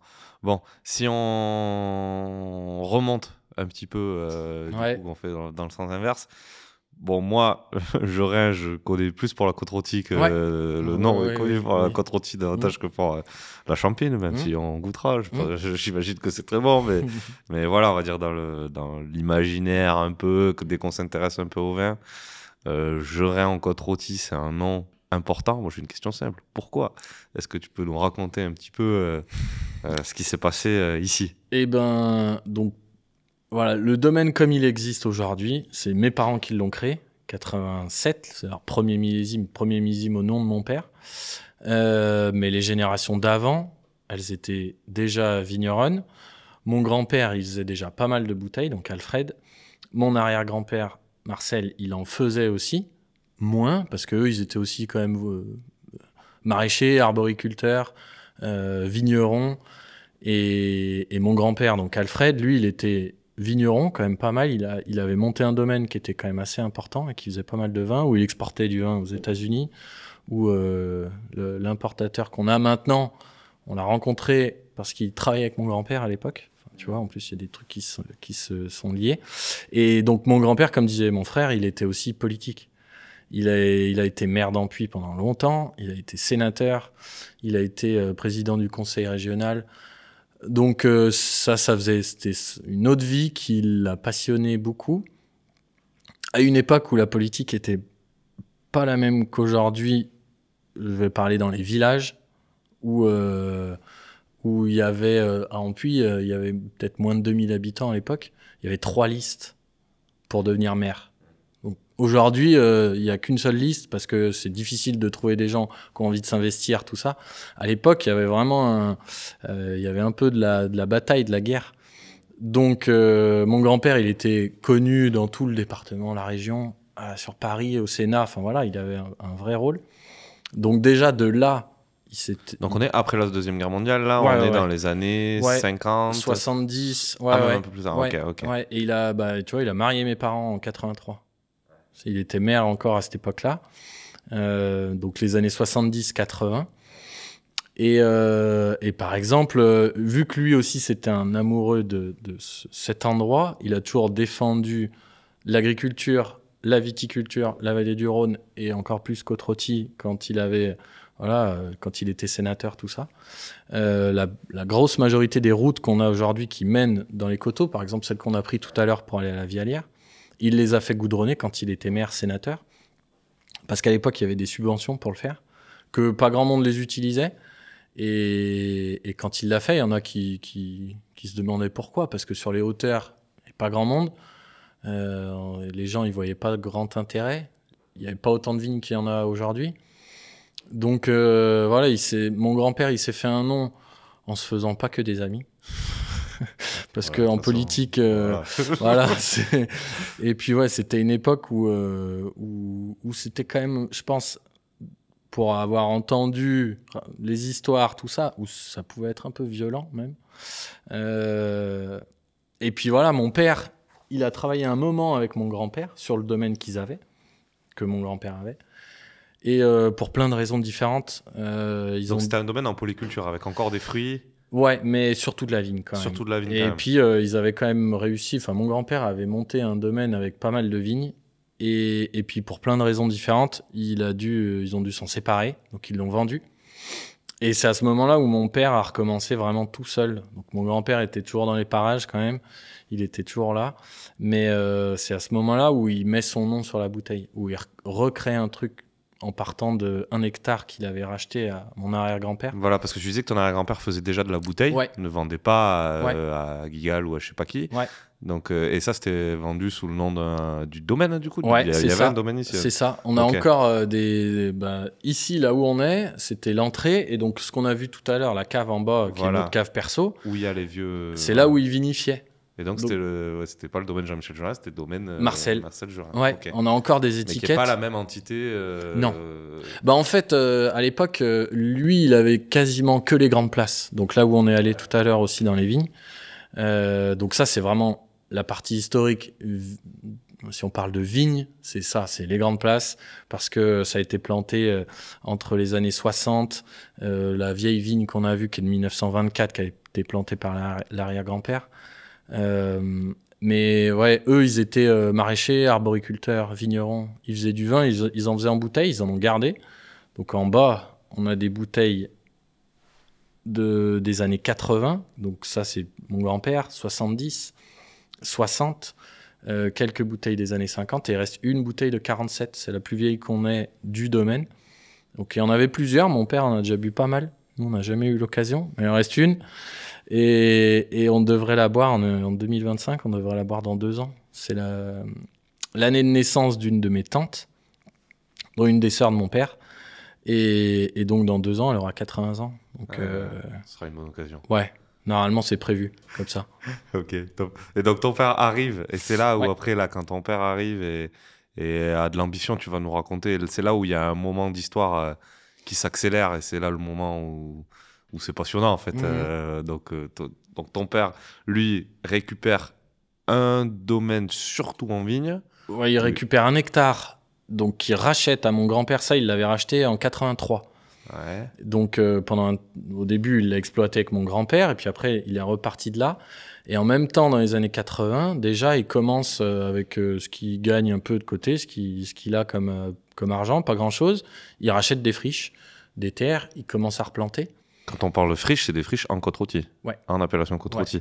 C'est là où c'est ouf. C'est là où ça paraît complètement ouf aujourd'hui. Ouais, c'est Côte-Rôtie, c'est ce qu'on disait, c'est un territoire qui a 2000 ans d'histoire de vignes, parce que voilà, les Romains, ils ont commencé à planter des vignes. Vienne, qui est la ville d'en face, qui a été une entité romaine très importante, qui, semble-t-il, a été quand même presque aussi grosse que Lyon pour une période. Après, Lyon a pris le dessus, tout ça, mais enfin, il y avait vraiment une grosse activité romaine à Vienne. Et Vienne, c'est en face des coteaux de Côte-Rôtie. Donc, quand ils ont vu ces endroits-là, ils ont commencé à planter des vignes, à faire du vin. Donc, l'histoire, elle est hyper vieille. Et le renouveau, c'est hier. On a l'impression que il n'y a pas si longtemps que ça. Parce que on a une photo au caveau que vous verrez peut-être pas, mais qui est juste là-bas derrière, qui date de 1875, où à cette époque-là, donc ça, la photo, elle est sur le sud de l'appellation, on voit la Côte Blonde, la parcelle de la Côte Blonde. Il y avait très certainement, aujourd'hui, on en est presque sûr, pas loin de 300 hectares sur Côte-Rôtie à cette époque-là. On a des écrits qui disent que les vins, ils partent sur Paris, ils vont en Angleterre, à la Couronne, ils vont dans les pays nordiques, c'est exporté, il y a une super renommée, tout ça.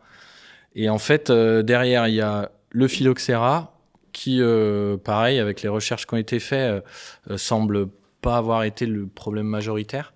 Ouais, parce qu'on est quand même assez... on est même très au nord, en fait. Donc, c'est arrivé par le sud, le phylloxéra. Ouais. Donc, les gens ont peut-être eu un peu le temps de... Ouais, il y a eu tout de suite du greffage sur les vignes d'ici. Mais en fait, ce qui a plongé le vignoble en récession, c'est les 2 guerres successives où, en fait, on se rend compte qu'on perd au moins une centaine de vignerons entre les 2 guerres.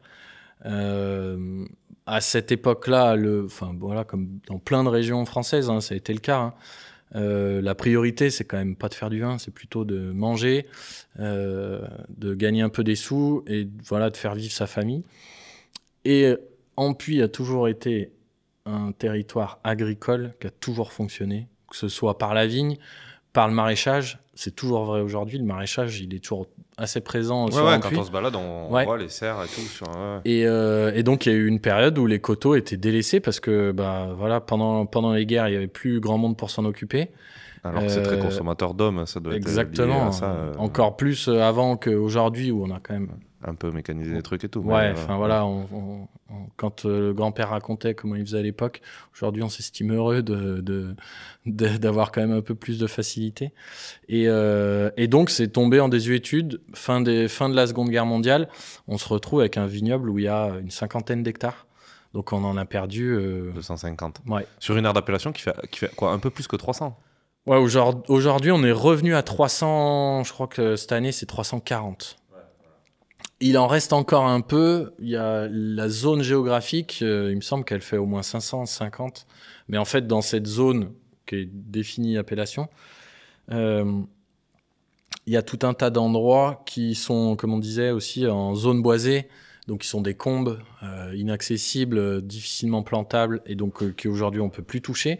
Il y a des zones qui ont été urbanisées dans les années 70. Où il y a des maisons qui se sont construites sur les zones d'appellation, parce qu'à l'époque, c'était plus intéressant de construire des maisons que de planter de la vigne. Et c'est des maisons qui existent toujours, là? Ouais, bien sûr. Ah ouais? Et il n'y a personne qui a voulu racheter Non, parce que, c'est maintenant, c'est comme ça, c'est trop tard. Et puis... c'est trop tard avec de l'argent. Ouais, mais aujourd'hui, on a toujours l'impression que la vigne, c'est très très cher. Mais le terrain à bâtir chez nous est 4 fois plus cher. Ouais. Donc, il n'y a pas trop d'intérêt. Ouais, dans l'autre, ouais, et puis, ça ne représente pas non plus des surfaces incroyables. Mais donc voilà, aujourd'hui, il reste un peu de vignes à planter, pas énormément. On arrive vraiment au bout de l'expansion de l'appellation. On le voit parce que il y a eu une montée en puissance très rapide entre les années 70 et... début des années 2000 où ça a beaucoup planté Et aujourd'hui, on voit que l'évolution, elle est de 2, 3, 4 hectares par an. Voilà, pas plus. Ok, donc pardon, donc ton père part d'un hectare Ouais. et Il achète tout ce qu'il trouve. Ouais, voilà. Ouais, s'il avait eu plus d'argent, il en aurait acheté plus. Mais à l'époque, ça se négocie comme ça. On se tape dans la main et il suffisait de trouver le gars à qui ça appartenait pour le racheter, parce que parfois c'était plus dur de trouver le gars à qui ça appartenait que de la racheter, parce qu'en fait, il y en a, ils savaient même pas qu'ils étaient propriétaires. Au fur et à mesure des successions, Les guerres, division entre les familles, tout ça, et ben en fait, il y a des gens qui étaient même pas au courant qu'ils étaient propriétaires de certains trucs. Et donc, il achète beaucoup. Il commence à replanter petit à petit. Ça prend du temps, ça demande de l'argent de faire des plantations partout, mais chez nous encore plus. Il commence à refaire des murs, il fait des chemins, il fait tout le boulot de reconstruction. Donc il passe de 1 à 3 hectares, à 5. Il achète fin des années 80 aussi des morceaux sur Condrieu. Donc il commence à planter sur Condrieu. Et Condrieu, puis, c'est le même état. c'est pire. C'est encore pire. Ouais, Donc c'est encore pire. moins cher à acheter, c'est encore plus en friche. Non, de toute façon, à l'époque, ça valait pas grand-chose l'un ou l'autre, mais c'est pire dans le sens où ça a vraiment failli disparaître. Il restait, semble-t-il aussi là, moins de 10 hectares sur l'appellation Condrieu. Et de vionnier, en fait, il y en avait qu'ici, du vionnier. C'était pas encore une époque où les cépages voyageaient trop. Et mon père, il commence à replanter des vignes là-bas, sous l'impulsion de Georges Vernet, le domaine Vernet qui est à Condrieu. Georges Vernet, ça a été pour lui, sur les blancs, sur les vionniers, sur l'histoire de cette appellation, ça a été un mentor. Je sais qu'il a passé beaucoup de temps là-bas avec lui pour comprendre, parce que mon père était à la base quand même plus passionné par les vins de Côte-Rôtie, les rouges, mais pour retourner là-bas, et c'est juste à côté, Condrieu, mais comprendre le terroir, ce qu'il fallait faire, comment il fallait le faire. Il a passé pas mal de temps avec Georges Vernet, qui était que moi j'ai pas beaucoup connu, mais qui était quelqu'un qui transmettait sa passion aux autres, à ceux qui voulaient bien l'écouter, et ça a été très important. Donc voilà, 1 hectare, 5, 10. Début des années 2000, il commence à faire un peu de négoce, parce qu'il sent que mon frère va pas tarder à arriver aussi. Parce que voilà, planter des vignes, ça prend du temps et qu'on peut pas tout faire d'un coup. Et puis 15 hectares, aujourd'hui on en a 20 au total. On en a beaucoup sur Côte-Rôtie, on en a presque 13. Et on a 2 sur Condrieu, on en a 5 en vin de France. On continue de faire toujours un peu de négoce, par exemple Saint-Joseph, où pour l'instant on n'a pas de vigne, donc on achète les raisins, toujours au même gars depuis un certain temps. Et puis voilà. Et donc quand il fait ses plantations à Côte-Rôtie, qu'il récupère les quelques vignes qui existaient et tout, comment il fait les vins? Il fait des vins, il essaye de faire des bons vins, des grands vins, élevés longtemps et tout, dès le début. Ouais, du démarrage entre 87, son premier millésime, et 92. Je pense que le style est un peu différent, parce qu'en 93, il achète un Négrapoire. Voilà, tu vois, c'est le début un peu de ça. C'est une année qui est très compliquée, 93, où on a toujours des reliques de seaux qui sont chez moi dans la grange où j'habite. En 93, il avait percé les seaux. Il les avait retournés. C'était des seaux plastiques, mais plastique dur, avec une anse dure, tout ça, que tu peux pas empiler, qui sont merdiques, vraiment. Mais c'est une année où il a tellement plu que même pendant les vendanges, il s'arrêtait pas de pleuvoir. Donc pour essayer de ramener des choses pas trop mouillées, il a pris une perceuse le matin, il a percé tous les seaux, on les a toujours du coup, enfin certains. Et en 93, du coup, il a cet Négrapoire. Pour lui, il pense que ça lui sauve le millésime, parce que déjà qu'il y avait beaucoup d'acidité, donc tu vois, avec les grappes entières, ça allait faire un truc vraiment très dur. Et du coup, il aime bien le style que ça donne au vin. Et puis à partir de ce moment-là, il est grappe 100% sur les rouges, ce qu'on fait toujours aujourd'hui. On commence à refaire des tests avec mon frère sur un peu de grappe entière sur certains trucs, mais c'est anecdotique. Et on a gardé ce style-là qui l'a porté jusque maintenant. Il a toujours été quand même, je pense, considéré comme plutôt moderne dans le style des vins. Et grappage, vinif en cuve inox, beaucoup de fût neuf à l'époque. C'est 100% fût neuf sur les cuvées parcellaires, c'est 50% sur la première cuvée. Des élevages assez marqués, mais qui ont toujours beaucoup, plu et qui étaient aussi en adéquation avec les vins d'avant où il y avait plus de structure, plus de matière. Ça aussi, il fait du parcellaire, il fait des parcellaires dès le début, quoi. 88, les grandes places. 88 parce que il sait, faudrait lui demander à lui, mais je pense qu'il est convaincu que cette parcelle-là, là, sur les grandes places, où à cette époque, il y a des vignes qui ont presque 30 ans, plantées, un peu plus de 20 ans, plantées en 66 par mon grand-père, une autre partie qui date de 1924, une partie qu'il a plantée lui au milieu des années 80. Mais il voit qu'il y a un vrai truc différent. Les grandes places, ça a toujours fait des vins plus serrés, plus épicés, plus denses. Donc en 88, il fait cette cuvée parcellaire. Ce qui, sur Côte-Rôtie, était pas trop le cas. On a une culture ici de faire des vins d'assemblage. Tout le monde aujourd'hui a beaucoup de parcelles un peu à droite, à gauche. Et le parcellaire, ça s'est fait avec le temps.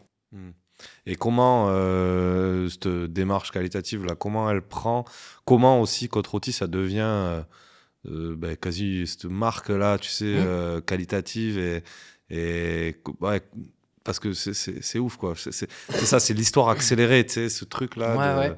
Voilà. C'est plusieurs étapes, je pense.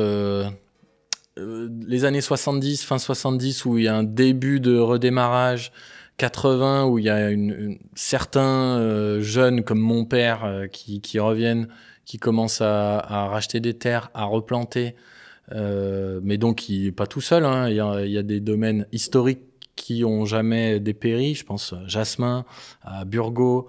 En même temps il s'installe avec Gilbert Cluzel, c'est à peu près les mêmes années, qui sont toujours nos voisins, et Guillaume avec qui on est bien copains. C'est tout un groupe qui commence à se mettre en place où il y a toujours eu beaucoup d'entraide chez nous. Donc, chacun va un peu voir chez les autres comment ça se passe. Chacun essaye de communiquer, d'aller de l'avant, de trouver des clients, de tout ça. Il y a un truc qui se met un peu en route dans les années 80. 90, ça s'accélère. Et moi, de ce que me disent mes parents, un peu le point de bascule, vraiment où là, il y a un gros engouement, tout ça, c'est le millésime 99. Où c'est un très joli millésime, solaire pour les années 90. Alors, je sais pas si on dirait toujours ça maintenant, ce serait un millésime normal, peut-être, mais qui fait vraiment des vins incroyables sur Côte-Rôtie. Du coup, une grosse reconnaissance de la presse aussi, pour ce millésime-là, et du coup pour l'appellation, pour plein de domaines différents. Et du coup, ça replace vraiment Côte-Rôtie dans le monde du vin, quoi. On reprend la place peut-être qu'on n'aurait jamais dû quitter, mais qui a été délaissée par la force des choses, du temps, des guerres, de tout ça. Et à partir de ce moment-là, du moins de ce que mes parents me disent, moi, en 99, j'ai 10 ans. Donc, je vois ça d'un œil assez différent. Mais même, on le voit au marché au vin. Le marché au vin, c'est un peu ce qui rythme le début d'année. Donc, c'est autour du 3e week-end de janvier, on va dire. Depuis 1928, il y a une photo qui est juste là. Donc, ceux qui ont commencé à créer ça en 1928, s'ils voyaient ce que c'est devenu aujourd'hui, je pense qu'ils seraient contents de voir qu'il y a autant de gens qui se déplacent chez nous pour voir ça. Et dans les années 90, voilà, tu vois, tous les ans, il y a un peu plus de monde. Tous les ans, il y a plus d'acheteurs, il y a plus de gens qui viennent. Il y a des gens, au démarrage, là, je pense qu'il y avait que des gens du village et des villages aux alentours. Et puis, ça s'est déplacé petit à petit. Et puis, dans les années 90, il commence à avoir des gens partout en France, de de Belgique, de Suisse qui viennent voir, acheter, goûter. Et donc ça se met en route. Et puis ce qui fait la force de chez nous, c'est que il y a plein de domaines différents qui font quand même, il y en a beaucoup qui font des très bons vins. On a un très grand domaine en volume, qui est Guigal, qui permet d'avoir une image aussi quand même de partout dans le monde qui est très bonne.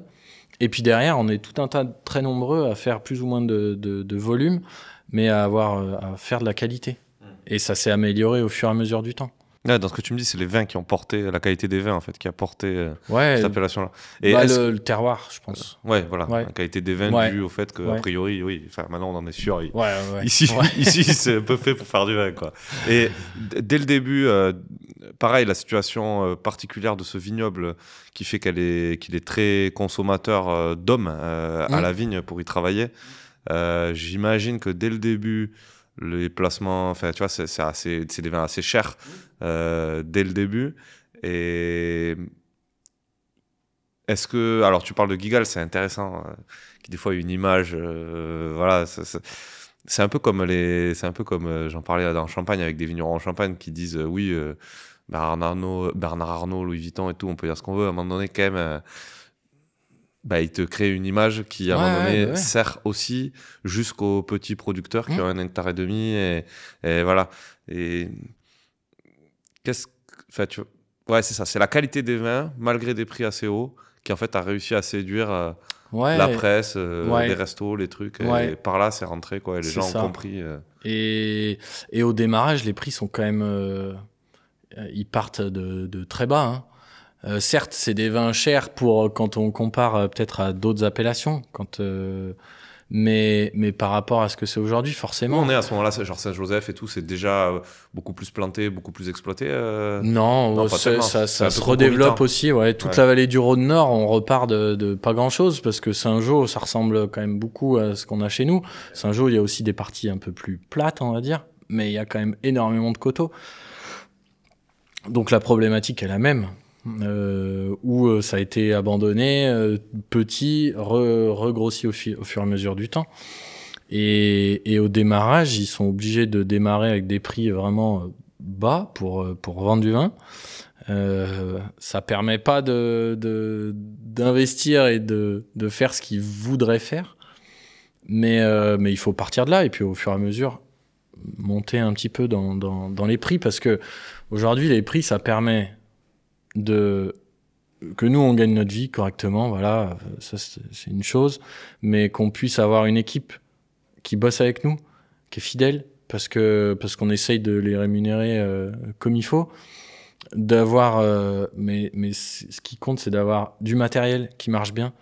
On a visité la cave, tout ça, d'avoir un outil de travail qui fonctionne, parce que après l'essentiel c'est d'aller se concentrer sur la vigne. Si t'as un outil qui fonctionne super bien, t'as pas besoin de te gratter la tête toutes les 5 minutes et de perdre du temps avec des choses qui, au final, font pas que les vins sont bons. Ce qui fait que les vins sont bons, c'est le terroir, et c'est le travail qui est fait dehors tous les jours. Tu parles de cette équipe-là, effectivement, c'est fondamental.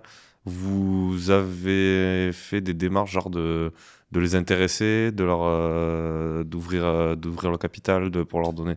Non, le domaine, il nous appartient qu'à nous, aujourd'hui, à mon frère et moi. Mais on essaye d'avoir des niveaux de rémunération. Ouais, et puis que ce soit... À la fin, ils sont contents. Quand ils voient les vins, quand ils voient les gens... Parce que on fait une journée porte ouverte, ils sont là avec nous, ils nous aident à servir, voilà. Aussi parce que je trouve que c'est bien qu'ils aient la réaction des gens à la fin, de voir qu'il y a des gens qui sont contents d'acheter nos vins, parce que ils y contribuent quand même, voilà, beaucoup, et qu'ils puissent, on aime bien de temps en temps boire un coup tous ensemble, mais qu'ils puissent avoir tous les vins du domaine aussi. Tous les ans, ils ont de toutes les cuvées, de la petite à la très grande, parce que quand tu bosses toute l'année et que tu peux pas t'acheter les bouteilles ou pas les goûter de temps en temps, c'est un peu frustrant. Et puis je sais pas, on essaye c'est ce que mon père a toujours fait, qu'il y ait une bonne ambiance, que le boulot soit bien fait correctement, et en même temps, voilà, de créer un truc un peu familial, quoi. Enfin, c'est ce qu'on est, en fait. Pas de le créer, c'est de continuer à faire ce qu'on est vraiment au fond de nous. Ah ouais, parce que y a beaucoup de vignerons qui me disent que c'est un énorme problème, quoi, de trouver des ouvriers à la vigne dans beaucoup d'endroits différents. Ouais. Ben, parce que c'est peut-être pas assez valorisé, c'est peut-être pas facile à valoriser partout non plus. Le plus compliqué, c'est la partie saisonnière, en fait. C'est l'été, parce que l'été, on a besoin d'être très nombreux. Nous, on a toute l'équipe dont je parle, c'est l'équipe permanente qui travaille toute l'année, tout le temps avec nous. Mais la partie saisonnière, on va dire fin avril ou mi-avril, ça dépend un peu de la saison, mais jusque juillet, où là, il faut tout faire en même temps. Il y a la vigne qui pousse, l'herbe aussi, les traitements, après, enfin voilà. Il y a tout à faire, où du coup on a besoin d'être vraiment nombreux, où là, recruter saisonnier, c'est compliqué. C'est quoi pour toi un bon vin de Côte-Rôtie ? Un bon vin de Côte-Rôtie, pour moi, aujourd'hui, c'est un vin qui arrive à allier la structure, la puissance. Nous, on a plutôt des vignes sur la partie nord, schiste, mica-schiste, oxyde de fer. Donc ça amène tout le temps sur des syrahs assez structurées, puissantes, avec des tanins qui sont assez intenses, et en même temps de garder la finesse et la fraîcheur que le terroir peut nous apporter, que le climat peut nous apporter.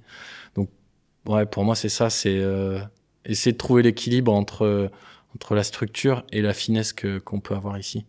Ouais, qui est, bon pareil, je te le disais, je suis humble par rapport à ça, mais Côte-Rôtie, c'est ça, c'est cette espèce d'équilibre entre en même temps une finesse dans les vins incroyable, alliée à une structure de vrai vin de la vallée du Rhône, des expositions plein sud et tout ça.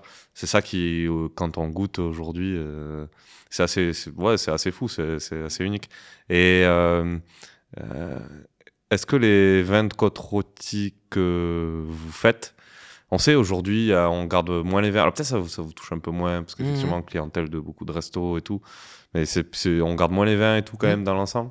Est-ce que vos vins, selon toi, c'est des vins qui peuvent être bu assez vite ou c'est un peu criminel franchement, moi je dis, il faut boire les vins quand on les aime.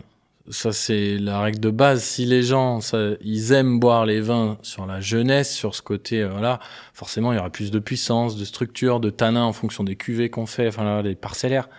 Mais moi, ça me dérange pas. Je suis personne pour critiquer ceux qui boivent des 2022 en ce moment.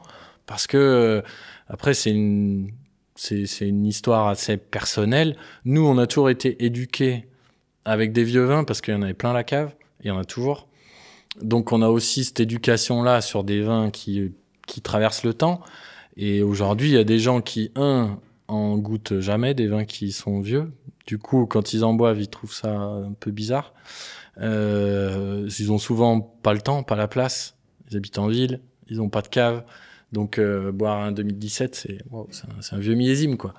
Mais non, aujourd'hui, oui, tu peux te faire plaisir moi je trouve, avec plein de vins de Côte-Rôtie sur la jeunesse. Les vins de chez nous, c'est sûr que là, en ce moment, on vend les 2022. Dans quelques années, je pense que ce sera bien mieux. Mais aujourd'hui, si tu veux en ouvrir une ce soir, tu prends une carafe, tu les ouvres, là, il est 16h30, tu l'ouvres, tu mets dedans, et puis ce soir, tu vas quand même te faire plaisir. Et justement, j'y pensais tout à l'heure, vous avez de la place. Est-ce que c'est pas une direction que vous voulez donner de garder un peu les vins ici Ouais, c'est en cours. Mes parents, eux, l'ont jamais vraiment fait. Ils ont sauf des investissements. Ouais, en fait c'est ça, c'est que eux ils étaient dans l'investissement viticole, donc planter les vignes, racheter des parcelles, construire le cuvage. Enfin voilà, fallait investir tout le temps. Donc pour payer ce qui devait. Vous avez encore vous des emprunts en cours ou... Ouais, oui. Bah ouais, parce que la dernière cave c'est 2014.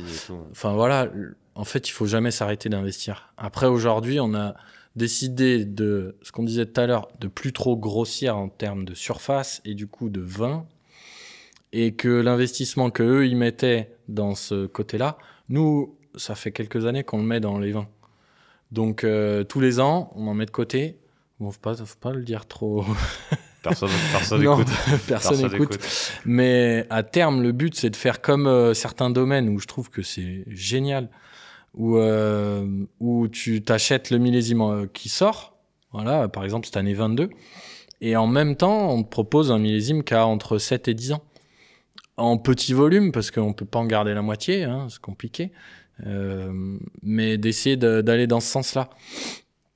Donc c'est en cours. Et comme on disait, il n'y a que le temps qui fait les choses dans notre métier, que ce soit à la vigne, les changements qu'on apporte, les vignes qu'on plante, le temps est incompressible. Et donc ça prend un peu de temps, mais on va y arriver. Dans quelques années, on sera capable de faire ça, de vendre les 2025, j'en sais rien, et en même temps de vendre des 2018. Ça, c'est cool. Ouais. Et ça, c'est cool. Ok, trop bien. Non, bah écoute, on a parlé de pas mal de choses, c'est pas mal. Ton frangin nous a parlé. En dehors, il aime la montagne, le ski, etc. Et toi, en dehors du domaine? J'aime bien aussi. Comme il disait, on a été éduqués à ça assez jeune. Ça fait 20 ans même plus de 20 ans, je pense, qu'on va au même endroit faire du ski. Donc ça, j'aime bien. Un peu de vélo avec les copains. Et puis voilà, moi, ce qui nous anime, mais avec ma femme aussi, j'ai l'impression, c'est tu vois, de se réunir juste avec les copains. On a j'estime, je pense que j'ai une super bande de copains. Bien manger, bien boire, ouvrir des quilles, goûter des nouveaux trucs. Ça fait partie des choses sympas de la vie dont il faut profiter. Dans l'éventail du métier de vigneron, qui est large, et c'est pour ça que moi j'aime bien discuter avec vous aussi, je pense que quand même, chaque vigneron a un peu un point fort à l'intérieur à l'intérieur de tout l'éventail. Tu dirais que le tien, c'est lequel? Je sais pas, je pense que c'est la détermination pour faire des bons vins, tu vois, c'est d'être sûr de soi, de ce qu'on veut faire, de là où on veut aller. Donc ça peut parfois paraître peut-être de l'arrogance ou un truc comme ça, mais d'avoir confiance en les autres aussi, tu vois. Avec mon frère, comme je disais au début, il y a des jours où on se croise que le matin. On se voit pas de la journée, et parfois je sais pas ce qu'il va faire de la journée, lui c'est pas trop ce que je vais faire non plus de mon côté, et on se fait confiance, et quand il prend une décision, je sais que ce sera la bonne, tu vois. Donc je sais pas si c'est la bonne réponse à ta question ou ce que t'attendais, j'en sais rien, mais c'est intéressant, c'est vrai qu'on n'a pas parlé de ça, du travail entre frangins. Ouais. Bon, vous êtes un peu distribué du coup les zones de responsabilité à l'intérieur du domaine. Ouais, ça s'est fait tout seul. Ouais. Et il y a des zones un peu croisées. Tu disais les vinifs. Ouais. Vendanges, vinifs. Et puis ça n'empêche pas de venir avec moi vendre du vin de temps en temps. Je l'envoie à 2-3 endroits aussi. Donc c'est cool. Ouais. Et son point fort à lui, tu dirais que c'est quoi? C'est la viticulture, l'amour qu'il a pour la vigne, et du coup ça se ressent dehors quand tu vas voir les vignes. Enfin voilà, tu vois que que c'est fait avec le cœur. En fait, il y a rien de bon dans le vin sans un bon terroir et le travail dehors. Mon père, à chaque fois, il nous disait: numéro 1, c'est travailler à la vigne. Numéro 2, c'est comme le numéro 1. Et le 3, c'est toujours pareil. Parce que voilà, c'est la vérité. Une fois que les raisins, ils arrivent à la cave, c'est trop tard. Une fois que tu les as ramassés, y a de la magie, ça en passe un peu à la cave. Mais bon, c'est quand même pas l'essentiel du truc. La magie, elle se passe que dehors. Hein. Dans tout ce que vous dites, il y a une forme de ce Jean-Michel Jouret, j'ai l'impression qu'il avait quand même pas mal d'avance, quoi, tu vois, sur ouais, sur voir la côte rôtie dans ce qu'elle allait devenir. Dire que la vigne, ça reste le plus important dans une époque dans laquelle il a baigné, qui était une période de technologie florissante, avec plein de trucs bien, hein, mais où, bon, je pense qu'il y en a pas mal qui, à un moment donné, se sont dit que tout pouvait être rattrapable, quoi, en cave, avec des solutions technologiques et tout. Et... ça, c'est ce qui, moi, ça me fait flipper. On a fait 2-3 réunions. On a un groupe de vignerons, ça fait 35 ans qu'on fait des choses ensemble, que ce soit des dégustes, des visites, des voyages, enfin voilà, des trucs, que ce soit en France, à l'étranger. Et puis on a fait 2-3 réunions un peu flippantes sur comment tu transformes un vin vraiment pas grandiose en un truc plutôt pas mal, en faisant pas grand chose. Ça fait flipper parce que, enfin voilà, à la cave, je te dis, il n'y a jamais eu de truc magique. C'est que le terroir et le travail. Après, le style qu'on donne au vin, c'est autre chose. Égrappé, vinifié en cuve, enfin voilà, chacun a sa technique qui donne le style à ses vins. Mais il n'y a que du raisin dans nos bouteilles à la fin. On rajoute rien, un peu de SO2, terminé. Donc il y a des trucs, bon, ce genre de vin-là, généralement, on les boit pas, parce que ça arrive pas jusqu'à nous. Mais il y a quand même moyen de faire des trucs qui sont assez flippants aujourd'hui. Ouais, je pense qu'on se fait tous des fois tromper par des trucs. Hein. Ça, c'est clair. On en parlait avant là. Faut savoir, je pense, garder de l'humilité dans le fait de goûter les vins et tout, parce qu'effectivement. C'est un métier, ça rend humble. Au final, tu sais pas grand-chose, comme il disait tout à l'heure, mon frère. Et dans 30 ans, on saura pas tout. On saura pas tous les cépages, on saura pas toutes les régions, tous les domaines, toutes les techniques, tous les trucs. Celui qui connaît tout, c'est un menteur. Enfin voilà, tu vois, c'est impossible de tout connaître, de tout avoir compris. Donc ça, c'est génial quand même. Ça fait partie des trucs où... Et ton frangin, là, il s'investit du coup aussi dans l'appellation, en étant président de l'appellation et tout. Qui a une dimension un peu politique aussi, tu vois, qui peut rappeler un peu... Mais ça a même carrément... Enfin, c'est pas le but de ça, mais ça l'est par la force des choses. Parce que, voilà, il est en contact du coup avec, que ce soit la préfecture pour certains trucs, avec notre député, là, celui qui nous a beaucoup aidé pour les drones, mais avec la mairie, avec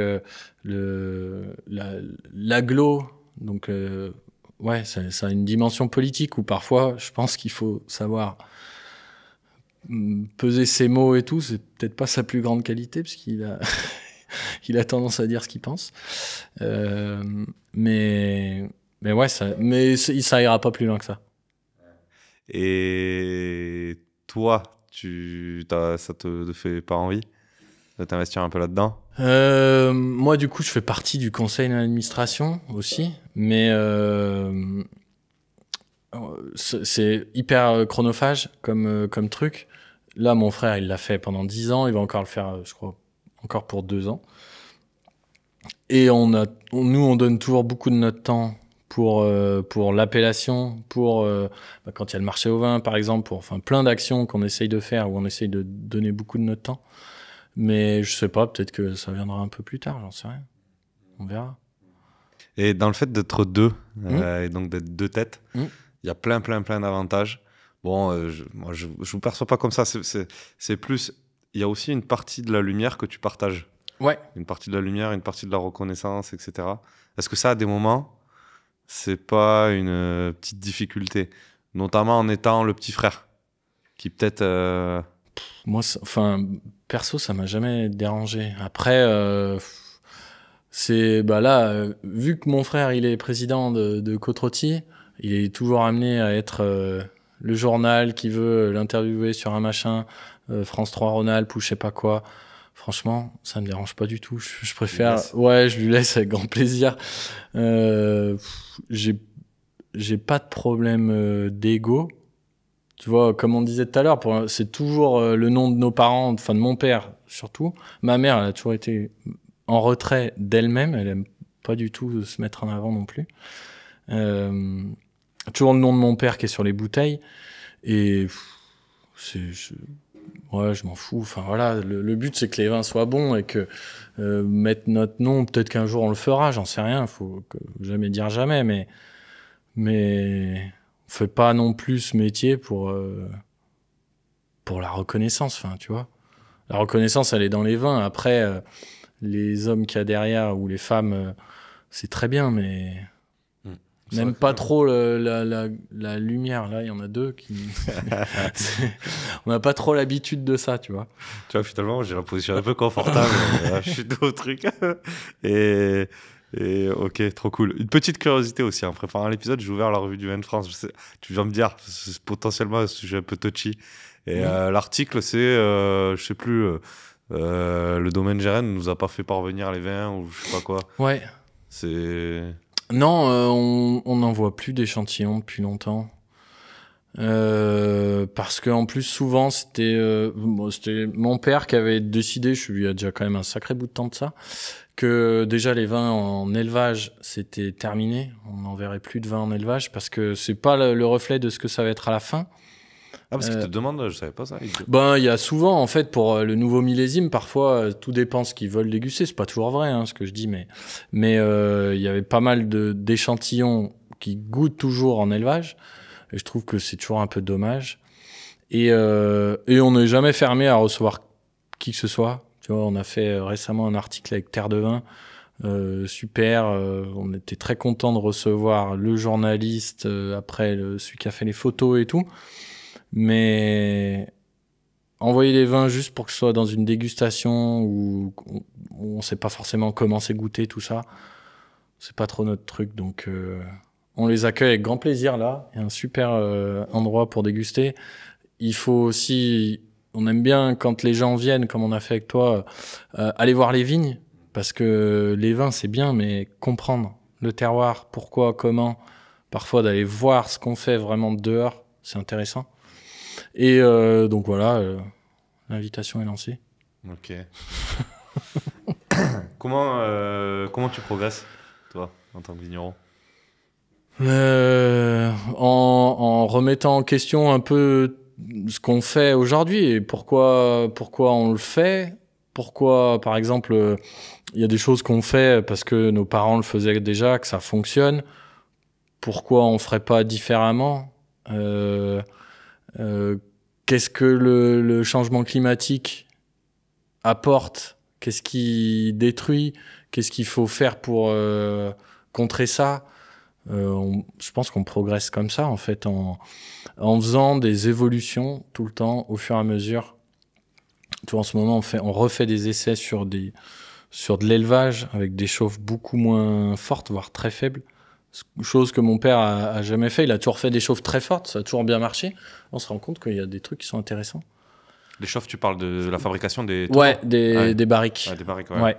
Ok. En fait, se remettre en question, de rien révolutionner et de toujours faire des petits changements au fur et à mesure du temps. Est-ce qu'il y a une question que tu aurais aimé que je te pose et que je ne t'ai pas posée ? Non, c'est toi le spécialiste. Hein. Moi, nous, on fait que d'essayer de répondre. Est-ce qu'il y a une question que tu n'aurais pas aimé que je te pose ? Non, comme on répond à tout, il n'y a pas de choses taboues ou quoi que ce soit. Mon père, il a toujours été réputé pour dire ce qu'il pensait aussi. Du coup, comme mon grand-père, il s'est pas fait que des amis, mais on s'en fout. Enfin voilà. Moi, les amis, je les ai déjà. Et comme il y en a qui disent plaire à tout le monde, c'est plaire à n'importe qui. Donc voilà, on continue. Non.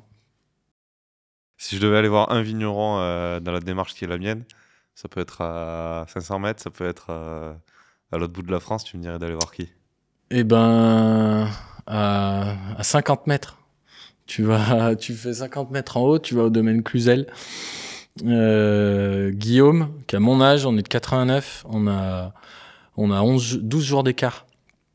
Moi, je suis du 31 octobre, il est du 12 novembre. Donc, on a grandi ensemble, on a 2 domaines qui sont très proches physiquement parce qu'on est à 50 mètres. Plein de parcelles qui sont en commun, où on se touche vraiment. Sur les grandes places, on a Vialière aussi, même si on n'est pas sur le même coteau. Mais avec des styles qui sont vachement différents. Et du coup, c'est ce qui est intéressant, c'est que voilà, on est très proches, amis, des vignes vraiment les unes à côté des autres, et avec des vins qui sont assez différents les uns des autres. Intéressant. Ok. Bon, eh bien Alexis, merci beaucoup. Ouais, merci à toi. Allez, à bientôt. Salut.